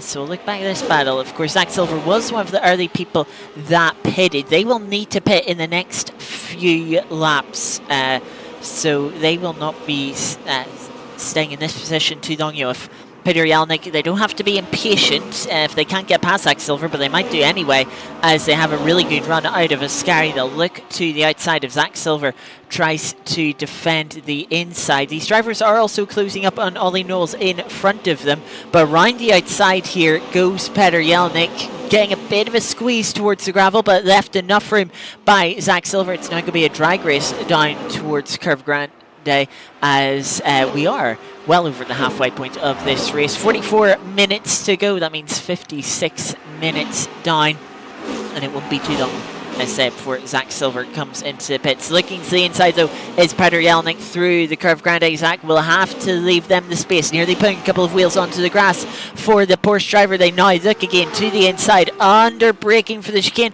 Not quite brave enough on the brakes, has to back out there as in the background, but Tolson runs it deep on the brakes, gives them a bad exit and will cost them quite a bit of time. In the chat we have Dave Slecki saying turns out they were looking at their virtual energy and not their fuel. So Dave, unfortunately running out of fuel, and yeah, you can't drive a car without fuel. Well, you can drive some of the hybrid cars, not the Toyota though. So yeah, unfortunate way for Dave to find themselves out of this race. They are the third retirement from the race so far, unfortunately. Yeah, that does mean that we drop down now to 14 cars running in this race. The 3 in the pit were non-starters. Actually, way around the outside goes Petty Yelnick on Zach Silver. Silver struggling to get the power down. Silver banging doors with Petty there. Drives the car out wide as he finally finds the accelerator. As they come down the start-finish straight, they're going to run side by side as they come up towards the right-hand kink. It does mean that Zach Silver's going to have the inside into the kink. So should have the short line and the momentum. You know the Cadillac is quick in a straight line as well, and you can see he's even leaning on Petty Yelnick, leading right back on Zach Silver. They're still running side by side into braking zone though, and Silver loses out. Actually, no, I was going to say loses out on position, but Petter's run across the chicane, so let's have to hand that one straight back. That's brought Rune Bertolson quite close into this battle again as well, after running deep on the last lap, has caught up to be within half a second of these two. So as we come into the second Let's Mo, runs a little bit wide as well, Petty Yelnick, and that's putting him under more pressure now from Rune Bertolson. Also this battle getting ever so closer to Oliver Knowles, but just still ekes himself just under 8 tenths back from, ahead I mean, of Zach Silver as they come through Ascari now. A little bit offline there for Rune Bertolson, so it does mean coming down this back straight does fall back to Petty Yelnick, who themselves is getting right back onto the rear now of Zach Silver. So they'll come into the braking zone for Ascari, but a good run from Rune Bertolson will bring them into this as well. We'll see. The gap does close up in the background for Rune, but the slipstream going the way of Petty Yelnick, and Zach Silver goes into the pit lane, maybe realising that could have been it for him, so wants to get into the pit lane away from these guys and into clean air as they're about to start fighting. As you can see, here comes Rune Bertolson in the middle of the circuit though. Petty Yelnick, it looks like Bertolson's going around the outside. Oh my goodness, nearly into the grass, but just about keeps it on the road, and they'll jump onto the brakes now. Rune Bertolson to the inside into Del Rogia. Petty Yelnick tries to turn in, but there's a Proton competition. Porsche there, and it in the WeatherTech colours goes through ahead and now can firmly set their focus onto Oliver Knowles, who's 1.5 seconds up the road, so has to increase that gap by at least, oh my gosh, it's going up and up and up, by at least at least 6 tenths of a second, as it's now dropping down back to 1.3 seconds between them, and already 6 tenths separates the WeatherTech car and Petty Yelnick, who is running up behind. Zach Silver still sitting in the pit lane. We've got just under 14 minutes now to go in this race, and well, yeah, that's kind of it slowing down a little bit for now in this battle. A little bit cold water going on it. Yeah, Peter Yelnick losing a lot of time there fighting Zach Silver, who, on the basis of having pitted much earlier than everyone else, got to the end of their stint and pitted. Yelnick, you gotta think, was it worth all that time fighting someone that was about to pit in a couple of laps time? And it's allowed Bertolson to close up and get in front of them. Ollie Knowles has now got a little further away as those two were certainly closing in on Ollie Knowles, the fellow Porsche driver who got 4 Porsches in a row, in fact, in this part of the track. But yeah, just losing a bit of time, and actually a mistake there, speaking of Ollie Knowles, from the green Porsche, and that has dropped them back a couple of positions. Yeah, so these Porsches now running on second together. We'll see Ollie Knowles' mistake once it's loaded. There it is. Here comes Ollie, comes into the braking zone, doesn't run very close, and obviously runs really deep into there. Predicts the back end out, and well, they had no chance of turning right into that corner, so runs straight across the gravel.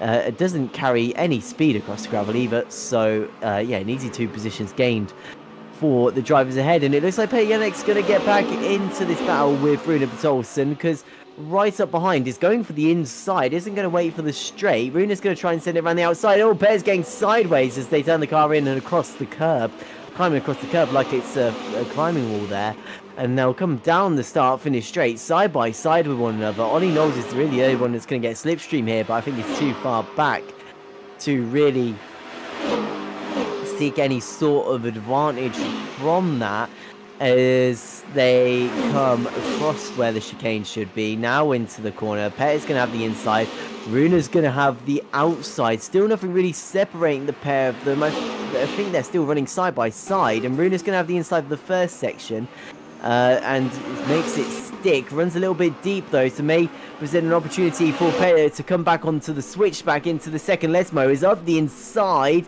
is down the inside, but is the WeatherTech car's going to send it around the outside. They're still too wide as they come into the second. Lesmo, a little bit of touching between them as the WeatherTech car squeezes Petr Yannick to the inside of the circuit, and that's enough to just make the move a little bit unattractive for Petr Yannick and make him pull out of it. Ollie Knowles still running behind these two, 3 attempts back. It could be Knowles and Petr taking the slipstream of Rune Bertolsen at the end of this lap. 37 minutes to go. If you're only just joining us, this is the oNiD Sim Hound 100 series, part 2, round 3 here at Monza.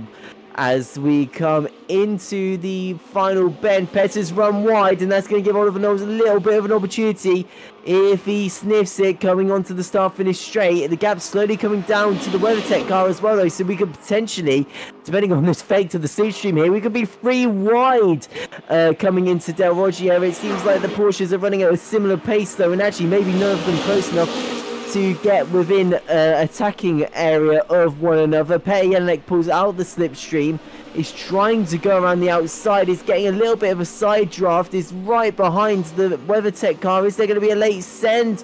No, there isn't. Maybe a little bit of contact though. Both of them run deep into the corner. I think both of them skipping the chicane. Petr nearly into the wall there, may even giving it a little tap, and actually after all of that loses out to Ollie Knowles, who's now up to 8th position. Got very close in the braking zone. We'll try and get another camera angle here on the bumper front nose of Yannick as they come towards the braking zone. Not confident enough to go for a move, and then just maybe trying to balance the braking. It looks like maybe both of them were too late. I think just about held the car out of the wall there, but yeah, very costly mistake. Looks like Bertolsen got through all right.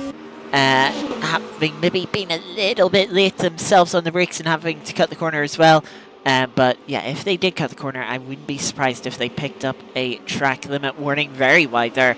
Might be picking up another one, but that's going to give a run to Ollie Knowles. We know Ollie a little bit down on straight line speed compared to Petr Yannick, but very similar top speed to Ollie Knowles. So it'll be interesting to see here as these two Porsches now going side by side. Bertolsen holding the inside, Ollie Knowles with the outside, but if they stick it there, they'll have the inside for the chicane. Swing it into the curved grande as the car is sparking across the court with the skid plates into the braking zone. Ollie Knowles backing out to the racing line. A lock up for Bertolsen. They run it in very deep, just about get around the second apex, but not enough to keep it out of the gravel. And Ollie Knowles promoted up another place, 2 places in 2 laps with mistakes at that chicane. With Yaroshenko pitting, that is second in the amateur class for Ollie Knowles. Morgan currently leading the way in the amateur standings as Yaroshenko came into the pit lane. That's last time around, so that's how those guys stand as it's as it currently stands. As it seems like this battle is going to go again between Rune Bertolsen and Petr Yannick. Petr now in 8th, Rune now in 7th, really restoring things up from after the mistake from Oliver Knowles earlier in this session, as we come into the braking zone for the Parabolica. And it seems like Runa gets a really good run. Even actually catches the rear of Oliver Knowles again. So the thing is, 2 temps separates Petr Jelinek and Runa Bertolsen, but then it seems like Runa's going to get a lovely slipstream here from Ollie Knowles as well, who seems to be struggling in a straight line. So we've got a nice little tow party going on here as they come up towards the right-hand kink. I don't know who's going to be attacking who here. It looks like Runa's actually going to be attacking Ollie Knowles as things currently stand, and it seems like Petr is going to be close enough to have a look here as well. So we are only 2 wide into Del Roggio, but it is Runa Bertolsen up the inside, forces well, I was going to say forces Ollie Knowles off the road, but actually only onto the Scottish Cup. They still run 2 wide into the first Lesmo. Up the inside goes Ollie Knowles. Around the outside is Runa Bertolsen. Can't make it work around the outside, and actually puts him under pressure now from Petr Jelinek. A little lock-up from Runa Bertolsen as well, but somehow a little bit of a twitch mid-corner there from Petr Jelinek, and that gives the position, well, actually keeps the position for Runa Bertolsen. So this battle between these 3 still continue on. Nothing to separate all 3 of them. Track temperature are now up to 33.4 as Marquez comes in for their second stop of the race. But yeah, these guys really nothing to separate them on circuit. I gotta say, great respect between these drivers. I really did not think they were making it side by side through that chicane. They somehow did it.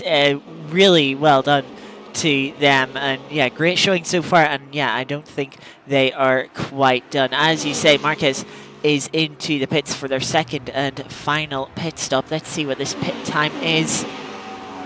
Looks like it's going to be 50 seconds, which is, as we know, on the short side compared to the sort of full-length pit stops that we've seen from everyone else. But yeah, going a bit off strategy. It'll be interesting to see how much energy they've put into the car. Of course, only 32 minutes remaining. They don't need a full sort of energy. As we've an issue here for Bertolsen. But I'll just quickly finish the thought. Drivers from here won't need a full tank of energy to make it to the end of the race. So, you know, if you come into the pits now, it's by calculating how much energy you need. Every bit more energy you put in at the pit stop, you're just wasting time. That could hurt your result. But let's try and see what happened here to Bertolsen. Yeah, I noticed some front end damage on the car, so I don't know if that's anything to do with what's happened. Comes out the corner right behind Petr Jelinek still. Zach Silver's there as well. Now comes around the corner. Seems to be going fine. Comes around. And it seems like a little bit of a lag spike. A little bit of a lag spike there, but let's see as we continue on watching into Ascari. Jelinek is again held up a little bit by. Actually, I think, yeah, this isn't actually quite the right replay, and we see Bertolsen into the pits. So let's try and find another replay. Give us a little moment here to try and figure this one out, find out when this happened. But yeah, looks like issues for Bertolsen. This is when they came out of Parabolica, heading towards turn 1. Petr Jelinek just behind Ollie Knowles in front as they come towards Curve Grande. Petr Jelinek closing in with their straight line speed. Bertolsen, I think, just a little too far back at this stage to get the slipstream. That's really given the opportunity towards the second chicane. Petr Jelinek maybe within a shot, depends how they're on brakes, and Bertolsen just locks the rear brake, slams it into the right hand side wall, and yeah, they will have significant damage from that on the right front corner. And yeah, that is going to be maybe a long stop in the pits. They are just coming out of the pits. 1 minute 17 seconds. That's a normal full-length pit stop. But yeah, I don't think they would have taken full fuel at that stage. But yeah, as expecting from how hard that hit was an even longer pit stop, in all honesty. And how that changes things in the AM class is it puts Morgan and Knowles. They're the top two currently in the amateur standings. Now Yaroshenko onto the podium. I think we're still waiting for some stops though, or at least second stops from Morgan and Knowles in this session. As who's in the pack? Like the Marquez. Ooh. Marquez has DNF'd. That's I'm going to try and find out if this was related to their issues. I did want to try and get back to them, try and jump on board, see if they were still having issues. But here they are going around. This is 3 minutes ago. So let's just go on board and listen in.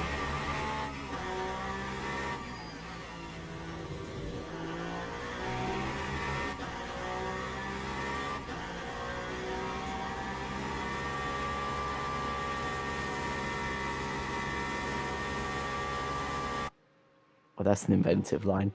Yeah, maybe just a lag issue, maybe disconnecting instead of issues from lag. But yeah, unfortunate for them. But yeah, it was going well for them. Was a mostly clean race, which was a nicer change of pace from our previous rounds. But yeah, unfortunately ending with issues of sorts. Next into pit, Martin Thorpe. Now making their way out. 35 seconds in the pit box is about somewhat average. Remember, full pit stop is around about 40 seconds, so nearly full. Of course, whether drivers change tyres or not will also play a factor in how long the pit stops are, though you'd have to imagine those that would be changing tyres might have changed them already, unless they're looking for a real flat-out push towards the end of this race. So Martin Thorpe currently 9 seconds back from Dmitry Yaroshenko as things stand. Is actually no, Yaroshenko that far back. Actually, I mean Martin Thorpe, who's currently in 7th. Morgan now onto the podium as things stand, but I think Morgan and Knowles still need to pit, so that should promote Petty. Actually, no, Petty probably still needs to pit as well at this point in the race. So I think it will, in the end, promote Thorpe. Oh, maybe not Thorpe, actually, because Thorpe's just gone off the road. So Dmitry Yaroshenko could be on for a podium here now as things stand. We'll see what happens to Martin Thorpe on this replay as it begins to load in. There we go, Martin Thorpe through Lesmo 1. It's going to come into Lesmo 2. Is he going to kick up the grass? No, he doesn't kick up the grass. Turns the car in, and the rear end just overtakes him. I wonder if Martin has changed to the left-hand side tyres. Maybe got the front left up to temperature, but the rear left still lacking in a bit of grip as he turns the car through. Just cold tyre, not able to hold on, and yeah, letting go. As we will cut back to live information in. Alex Parkin, who recently passed by Zach Silver, who has made their second pit stop already, being chased down by Zach Silver, who's made their second pit stop already. Now with a penalty. We assume it'll be a drive-through penalty for track limits. But yes, Alex Parkin, someone who's really struggled with the hypercars in the series so far. Not having too bad of a day this evening. But yeah, drive-through is going to set them back a little bit. Yeah, that's a shame. But Alex Parkin does bring it into the pit box. Well, not the pit box, the pit lane line thing, majig, and will serve that 5-second or drive-through penalty. Oh god, I can't think of words. Anyway, Petty Jelinek and Lonnie Knowles. Let's just draw attention to that. And they're currently just over 6 tenths between the pair of them still, so they're still really fastened together on circuit. Not really close enough to try any sort of overtakes here as they sweep through the right-hander and now up towards the braking zone for turns 2 and 3, but is going to try and focus on closing that gap down is Petty Jelinek at this stage in the race. Ollie Knowles, only second round, missed round 1 of the championship, joined us last time out at Portimao, or not Portimao, wrong place, Sao Paulo, I do beg my pardon, and now is made it here to round 2 of the championship here at Monza. Petyanek trying to hunt down the Prototypo driver as they come into the braking zone for the Ascari section of the circuit. Still not really close enough this time around. Petyanek is able to take a lot of the sausage curb there, though. They've got little rumble strips on the inside of the corner and seem pretty comfortable doing so, and actually could set themselves up for an overtake potentially onto this start finish straight right on board. Drops the car down into third gear just below 150 kilometers per hour before accelerating up to fourth, now up to fifth onto the start finish straight. We'll get into sixth before nearly hitting 300 kilometers per hour, kilometers an hour onto the start finish straight now across the chicane up towards the right hander. A little bit of a move, maybe it's going to look to the outside. It may try and switch back to the inside. No, does the outside. It's being squished the outside by Ollie Knowles as Petyanek is now going to go down the inside and it's going to run it actually a little bit too deep into the corner. That means Ollie Knowles is just able to run it around the outside and hold on to fourth position. It was a good attempt by Petyanek, but Ollie Knowles just a little bit better through that part of the circuit. It's 22 minutes and 35 seconds now to go in this race. We've got some cars in, Parky and Finney with as all both into the pit lane as these two continue on. Not really close enough to get the overtakes done. And also as well, just up the road, Runa Tolson, who was with these guys before coming in for their second stop of the race, now is down in 10th position. And yeah, so all of the top five still need to come in to do a stop as down the inside goes Petyanek, but Ollie Knowles now going to have the slipstream down the straight to help him get that position back. Also waiting for Jacob Hind to come in for their second stop as down the start finish straight they go again. It's Ollie Knowles this time in the slipstream. Petyanek going to pull to the middle half of the circuit. Has to do so as some of the Ferraris come out the pit lane there. I think that was the Zach Finney car. As around the outside, tries Ollie Knowles on Petyanek is trying to get that inside or outside line to open up, but isn't close enough. And actually, we know Ollie was really struggling to get alongside people into the braking zone for Del Regia there, and it just wasn't enough to get alongside with Petyanek that time, so Petr holds on to fourth position. I've just noticed something on the green Porsche, and because I've noticed, you're all going to have to know as well. Look at the number board on the front of it. It looks like a mouth, I've noticed. I can't see the number though. Well, yeah, that's because it's not positioned correctly. You'll notice the number is only occupying the top half of the red square, not the middle portion. Yeah, I was going to say, it kind of gives it teeth. It looks like it's got a mouth. That's what I keep seeing. Like, it's got a little head-like eyes, and then that's its mouth. Yeah, but yeah, when I noticed, I was like, yeah, that's just a little bit of annoying detail. From the lead of the race, Jonathan Savelle, who had a 30-second lead, is coming in for their second pit stop of the race. You can see those with one pit stop still have to pit again. I was going to say, they are about to come in the next few laps. Gun yellow flag from Martin Thorpe, but they've got going again. Jacob Hind fighting Zach Silver in the chicane. Jacob Hind, of course, as you can see, still yet to make a pit stop.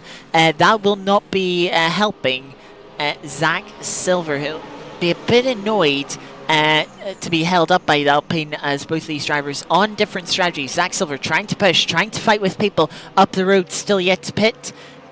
Jacob Hind has had struggles, a couple of mistakes this race as well. And as you can see on the front end of that car, certainly has been through the wars a bit. So it's Zach Silver, a little bit too from damage, a little bit wide there for Jacob Hind, and another spin. It's their second spin through Ascaria corner. They've been really struggling with maybe just going a little bit too low on the rear wing. But once again, Jacob Hind, more issues through the Ascaria chicane. And, well, luckily Zach Silver helps him to do a full 360 and carry on, as Martin Thorpe going slowly now as well. Really slowly is Martin Thorpe, dropping behind the pair of them. Doesn't come into the pit lane, though. Oh, pardon me. I wonder what happened to Martin Thorpe. We'll have to wait and see. Yeah, coming towards Parabolica. Let's see, they've had a couple of issues recently, which has dropped them a little further through the field. Went to turn in and car just got unsettled under braking, maybe locked the tire slightly, and yeah, find themselves into the gravel. We'll get going, won't lose too much time, won't pick up any damage, but yeah, then got going just as this battle that we were watching sort of came by, and that actually has allowed, as we go back to live images, allowed Jacob Hine back in front of Zach Silver, which is going to be quite annoying for them. As we see a car in the background, that is Alex Parkin going for a spin out of Lesmo 2. Yeah, poor Alex Parkin, they're just to the full 180 into that inside safer barrier, and has continued on, but that's not going to help with the penalty that they had to serve just a few moments ago. As we come back to the battle between Zach Silver and Jacob Hine. Hine back ahead of Silver after the spin. Pretty impressive spin, and to go back ahead of the Cadillac. Both of them, you can see, have been in the wars. Both have pretty substantial front end damage on their cars. You can see the little rumbles on their chassis as we come down the start-finish straight. Both of them have been lapped as well by Williams, who's also just on the kind of edge of this camera when we change shots usually. And I think Silver may be a little bit too far back. He's dropped within 4 tenths of Jacob Hine, but is going to be just a little bit too far back, I think, to make it count onto the brakes into Del Rogia as we jump on the brakes now. And yeah, as you can see, just still a little bit too far back to make it work on the Alpine driver, but eventually we'll go through once Jacob Hine does come into the pit lane. We've got Ollie Knowles in the pits as it stands, and that will drop them through the order. That means Petty Yannick's going to have a while by themselves on circuit. Up in 3rd position as Yaroshenko now up into 4th position in this race. It's still Williams and Seville at the top of the timing order as we come into the braking zone for Ascari. Still about 3 tenths, and actually this could be an opportunity coming presenting itself soon for Zach Silver, even though he does get a poor exit onto the back straight that does open up the gap between Hine and Silver as they'll come up towards the braking zone for the final bend now. Jump onto the brakes, both of them will turn the cars in, and actually drops back to nearly a second behind. So actually Silver, I think, is not going to be able to challenge Jacob Hine, who actually does come into the pit lane there. So it means that Silver no longer has to worry about the Alpine driver, who looks at a weird angle there as they came into before they came into their pit stall. Not sure if there's a little lockup as they tried to stop for the pit limiter, and that's not going to help. Petr Jelinek wasn't able to pull into their box, so it meant that they had to reposition them before they could start the pit stop. So that's not ideal. That's going to add a little bit of extra time to that one. Charlie Morgan runs in 6th position. That means, as things currently stand, Morgan 3rd in class. Can they get up to 2nd? Can they catch that Porsche that is in the pit lane? We'll have to wait and see in a few moments if they can. Rune Bertolfsson running by themselves on circuit, currently 9th, running ahead of one of the Ferraris. That's Zach. Oh no, not Zach Finney. I think it's just a lap car behind, but has Martin Thorpe just up ahead. Dmitry Yaroshenko up into 3rd position now in this race, so that's enough to put them onto the overall podium slots in this race. But Petr Jelinek won't want to give that up, and is 7.6 seconds back. That is really going to be a tall order to try and catch up. And actually, that's a big spin though for Yaroshenko, I think. Yeah, oh no, it's not Yaroshenko. It's one of the Ferraris. I'm not sure if you can tell me which one, because that is Shahabi. Yeah, that's Shahabi, who's really been struggling in the second half of this race. They'll get going, gain no damage, but even further behind at the back of the field. Talked by Zach Finney needing other people to have issues. Well, Shahabi has been that driver, unfortunately, for them. But that is the last of our pit stops. Now everyone, if we switch to here, we can see everyone has done 2 stops except Zach Finney, who has done 3 pit stops, as Alex Parkin has had another spin at the Parabolica. Currently in P11, Does have about a minute to Zach Finney. Just needs to keep it clean to not lose any more time. Or try not to fall back from P11. I believe it would be their best result of the series, just with how many people we have in the race, and as I believe more issues for Martin Thorpe here. We just see the tail end. Let's see if we can see what caused it in the first Lesmo. But yeah, a lot of drivers struggling, which is giving a bit of an opportunity to drivers like Parkin for their best results. As 4 DNFs so far, a couple of those being technical issues, some driver errors. But yeah, just locking the rear brakes as they turned in for the right-hander of Lesmo 1. And yeah, they'll scatter across the gravel. We'll get going again. No worries. But yeah, not ideal as they're down in P9. But a lot of drivers having issues. We've got 4 retirements. Ben Shawley, of course, made the big mistake that took them out of the race. Simon Harris crashed off at Lesmo 1 as well. Dave Selecki ran out of fuel and couldn't carry on. Marquez, unfortunately, has confirmed in chat that yes, their shifter did break on them. Meaning that they couldn't continue. Alex Shahabi, various mistakes. Zach Finney, a mistake at Parabolica. Alex Parkin has had a few mistakes, and so has Jacob Heinen, so has Martin Thorpe, various mistakes. It's only really the top 8 drivers that have had a relatively clean race.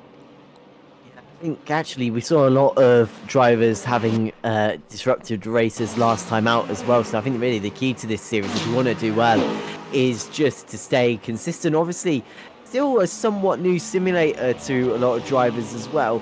And it does take a while to click to these cars, especially if you haven't been able to jump on board as soon as last season. And this is maybe your first season on LMU as well. A lot to learn, a different feel to the game, and kind of a different driving style as well. So it does challenge our drivers, and as long as you are consistent, as I previously mentioned, it does mean that you are in for a decent result, because Rune Bertolfsson's been in the waters himself, so is Zach Silver, but still going to finish in 7th and 8th in this race as the track temperature sort of goes above 35 degrees now, with 11 minutes and 25 seconds now to go in the race, as we still right on board with Rune Bertolfsson. We can see the battle going on up ahead between Zach Silver and one of the Ferraris. Silver trying to find a way past as they come into the braking zone for Del Roggia. They turn the car in as the Porsche does close up to the rear of Zach Silver. Less than a second now between Rune Bertolfsson and the Cadillac V Series R, as turns the car into the first Lesmo. Now into the second Lesmo. The Cadillac seems a lot happier taking a lot. No, he doesn't. No, he doesn't take it all back. He does not seem happier taking the car. He gets a massive wriggle on coming out of the second Lesmo. And Rune Bertolfsson, this could be an opportunity potentially into Ascari. He's going to go around the outside, forces Silver to defend. Silver's going to have to take a tighter line, and a little bit of loss of front end grip there for Rune Bertolfsson. Just drop them back briefly as they come onto the back straight now, up towards the Parabolica. Could potentially be attacking Zach if they get a good run around the Parabolica here. Silver goes a little bit wider. Tight line taken by the WeatherTech Proto Competition liveried Porsche as they come down the start-finish straight now. The Chip Ganassi car just ahead as they come under the timing beam, and the gap is slowly closing. The Porsche could have a little look maybe up the inside, a little nibble up the inside as they come into the front, the right-hander, and it is going to have a little nibble up the inside, and that is a tight line, and that is going to put him right alongside coming up towards Del Roggia. And this could be the move that Rune Bertolfsson's looking for. Who's stronger on the brakes? It seems like the Cadillac, as long as Zach Silver can turn the car in, runs very deep, runs it a little bit wider. The Porsche tries to come back, but just doesn't have the speed to get alongside the Cadillac, so it's able to take its usual racing line around the first Lesmo. We come through the second Lesmo. Struggled through here last time, did Zach Silver. Needs a cleaner run this time. Does get that cleaner run. And the gap will come down as they go start their descent down this little hill and then up the other side of it. And again, the Pro Competition car is right up behind Zach Silver, and a little lock up. I can't tell you who that was from there. I think maybe from the entry, Bruno Bertolson gets a little bit tail happy heading through that part of the circuit. They're still right up behind each other. Let's see where Bruno Bertolson decides to go. Will it be to the left-hand side of the circuit? Will be. Silver's aware though. Squeezes the Porsche to the outside, trying to make it go the long way around, but the Porsche's going to try and go for a switchback, or no, maybe not. He's gone right back into the slipstream of the Cadillac within 0.2 of a second. This could be an opportunity now as they head on to the start-finish straight. Is it going to be the Porsche up the inside again? Silver has not defended the inside. He's going to push the Porsche towards those polystyrene kind of arrows there on the inside of the corner as they run through this bit. They're side by side. Nothing separates them as they come into the braking zone now for Del Roggia. The Cadillac runs too deep and actually runs wide, and that allows Rune Bertolson to go through. Will it be Bertolson through and up a position here? Goes down the inside. Silver's trying to squeeze him. They bang tires again. Both of them just about keeping it on circuit now into braking zone. They turn the cars in, and it seems like Rune Bertolson has just about held on to position here as they come down towards the oval part of the circuit again. As there it is as they go under the tunnel. Turn the car into Ascari. Zach Silver does not want to give this one up. He's still right there in this battle. He feels like he can take this position away from Rune Bertolson, but a bad run onto the back straight now. This could be hindering Zach Silver, and it means as they come into Ascari now, it seems Rune Bertolson is doing enough to hold on to position. 4 attempts, it's going to come up to maybe over 5 attempts as the gap slowly starts to come down again. We get the little time screen now, obviously fully on the throttle.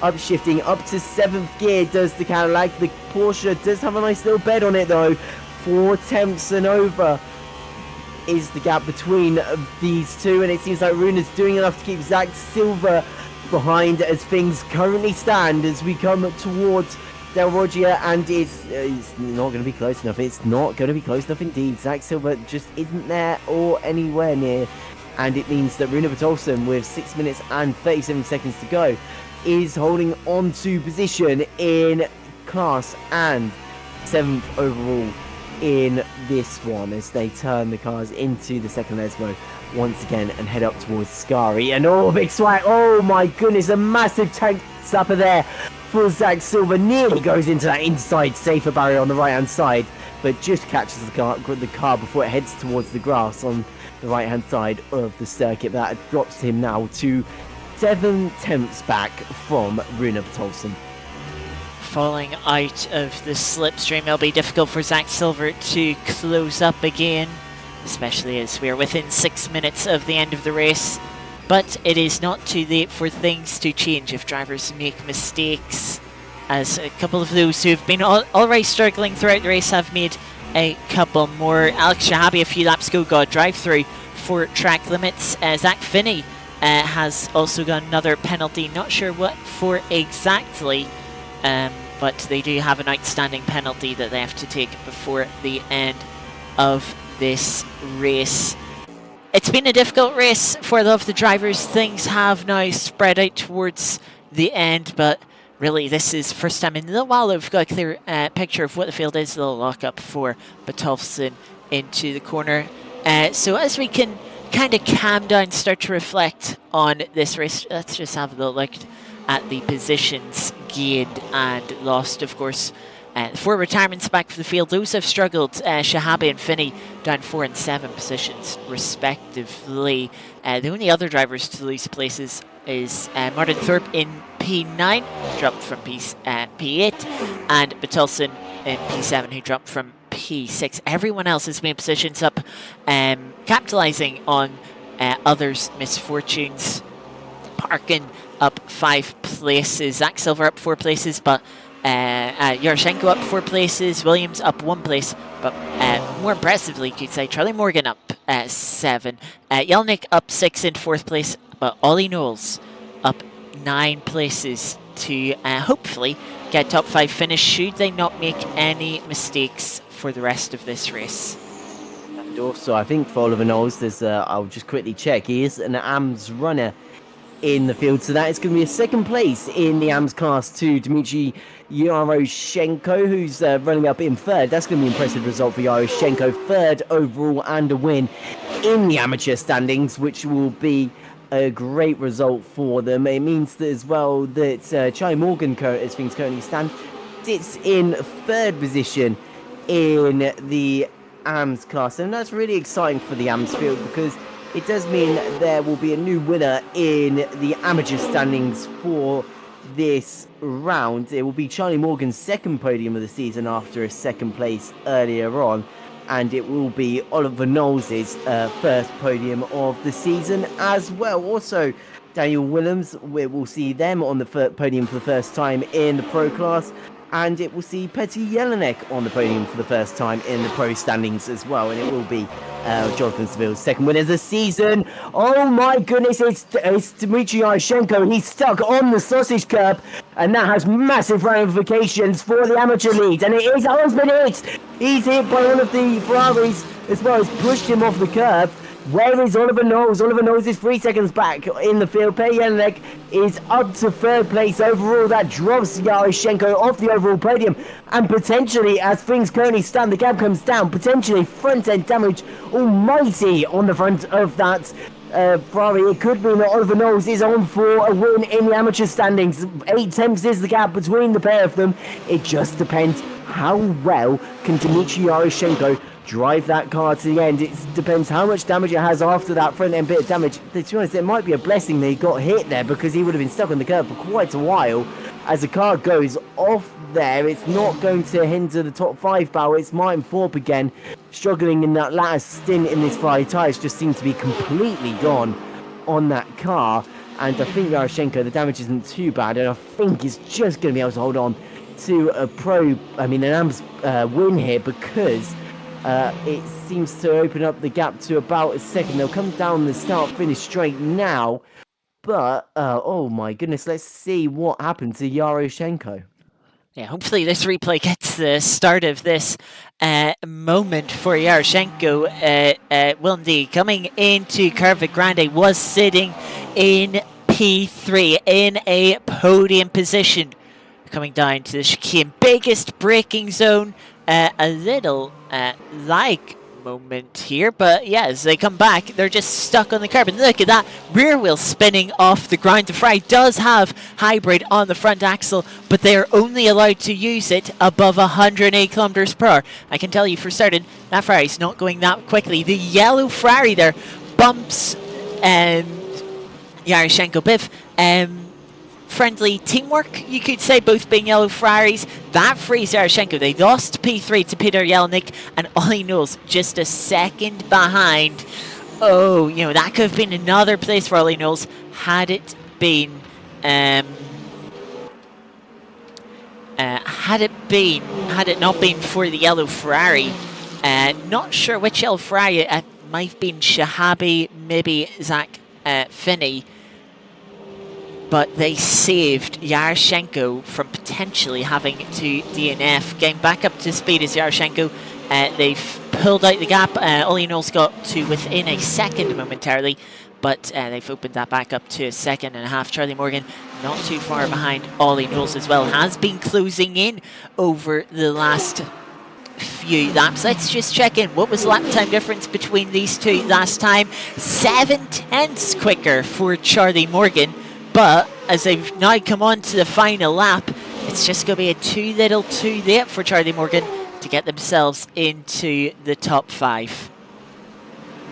By Charlie Morgan, but as you say, he's left it a little bit too late. Still going to be out first, well, no, not first, a second AM podium of the season and a 6th place finish if Charlie's just able to keep it on the road for the rest of this one. It just about keeps on the road there as he goes across the gravel or goes across the grass again. Come on, Charlie, please keep it on the circuit. You've only got a couple of corners to go, man. But anyway, Jonathan Seville, we haven't really spoke about him much, but it's been a phenomenal drive, a phenomenal qualifying session, And he is Mr. Consistency. He comes across the line to win round 3 of the oNiD Sim Hound 100 Series Part 2. Round 3 here at Monza. A great result for Jonathan Seville, second winner of the season, and will extend their championship lead. It's going to be a maiden podium for Daniel Williams. It's really had the pace here today. It has been very consistent as well compared to last time out at Sao Paulo. And that pace and consistency is going to pay off. We'll jump onto the brakes now, turn the car in. It's going to be over 30 seconds, I think, later than Seville, but who cares? It's going to be a maiden podium of the season for the Cadillac V Series R, and round out a Cadillac V Series R 1-2 in this field as he comes across the line. Great result there for Daniel Williams as he put grounds to a halt to finish the race. Petr Jelenek rounds the field out in third position. It's going to be Rune Bertolsen in 7th position and 4th in the AMS class. A bit of a shame in the end after their mistakes, but still a decent top 10 result for themselves. It's going to be Zach Silver finishing in 8th after their battle with Rune Bertolsen in earlier stages of the race as well. And that's going to round us out for round 3 here at Monza Curva Grande layout. Wow, what a race. Yeah, it seemed to be calming down a little bit, especially as the gap separated out with the strategies, but then it closed back up. They sort of converged on each other. Some mistakes really brought it back in. Yeah, odd race, that one, I would say, but certainly an interesting one nevertheless. Let's have a look at our final race results.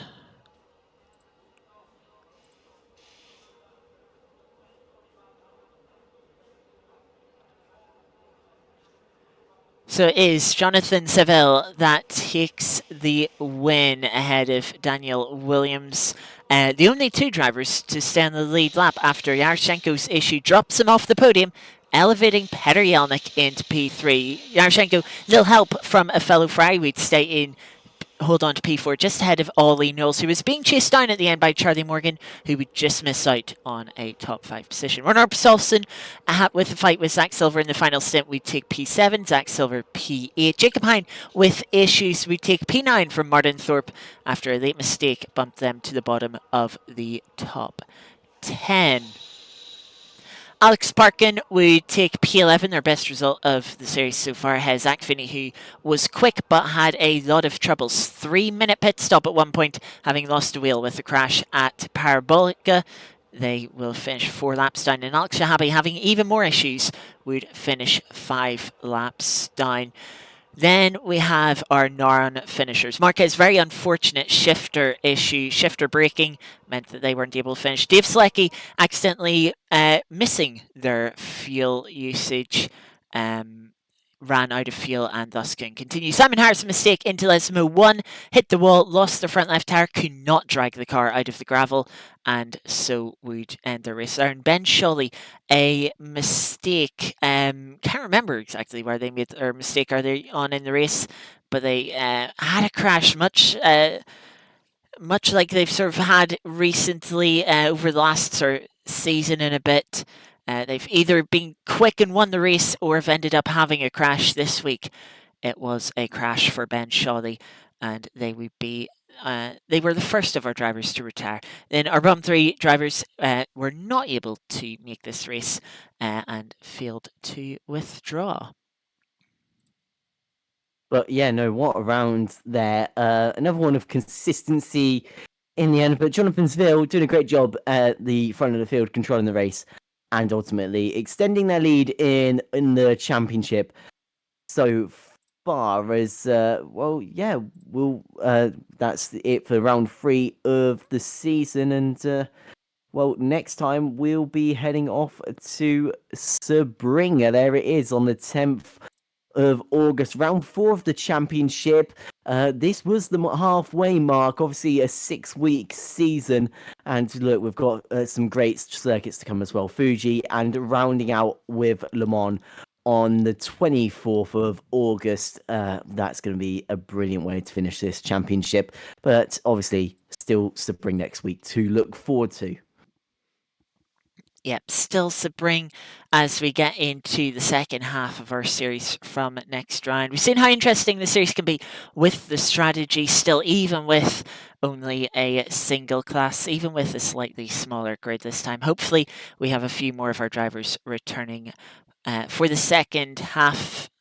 But yeah, should be great. Sebring, the bumps, Fuji Classic, always a fun track, and of course Le Mans, where strategy will once again come into play in a similar way as it did here at Monza. But of course, between now and next week, we have some other great racing here at oNiD. Tomorrow, we start the second half of Season 4. Still on the Mon Ultimate, we have the GT3 MPG strategy, another series where strategy is key with 2 times fuel usage over a 65-minute race. Either drivers will need to heavily save that their fuel to make a one-stop work, or go for the more aggressive 2-stop race. Find out which strategy will reign supreme at Sebring as they start their second half of the season tomorrow. Then on Tuesday, we have our South Course installment with the British Stock Car Series, this being the one-off week with the classic Silverstone Endurance. We're running the 2005 light of Silverstone with a slightly variation on the chicanes. The Vale and Abbey chicanes are ran in their faster layouts, making for a more flowing circuit that will be quite challenging on tyres. The only 80-minute race of the series, strategy is quite the unknown, but will be very important amongst the safety cars. So make sure you join in to see the British stock cars heading around the classic Silverstone.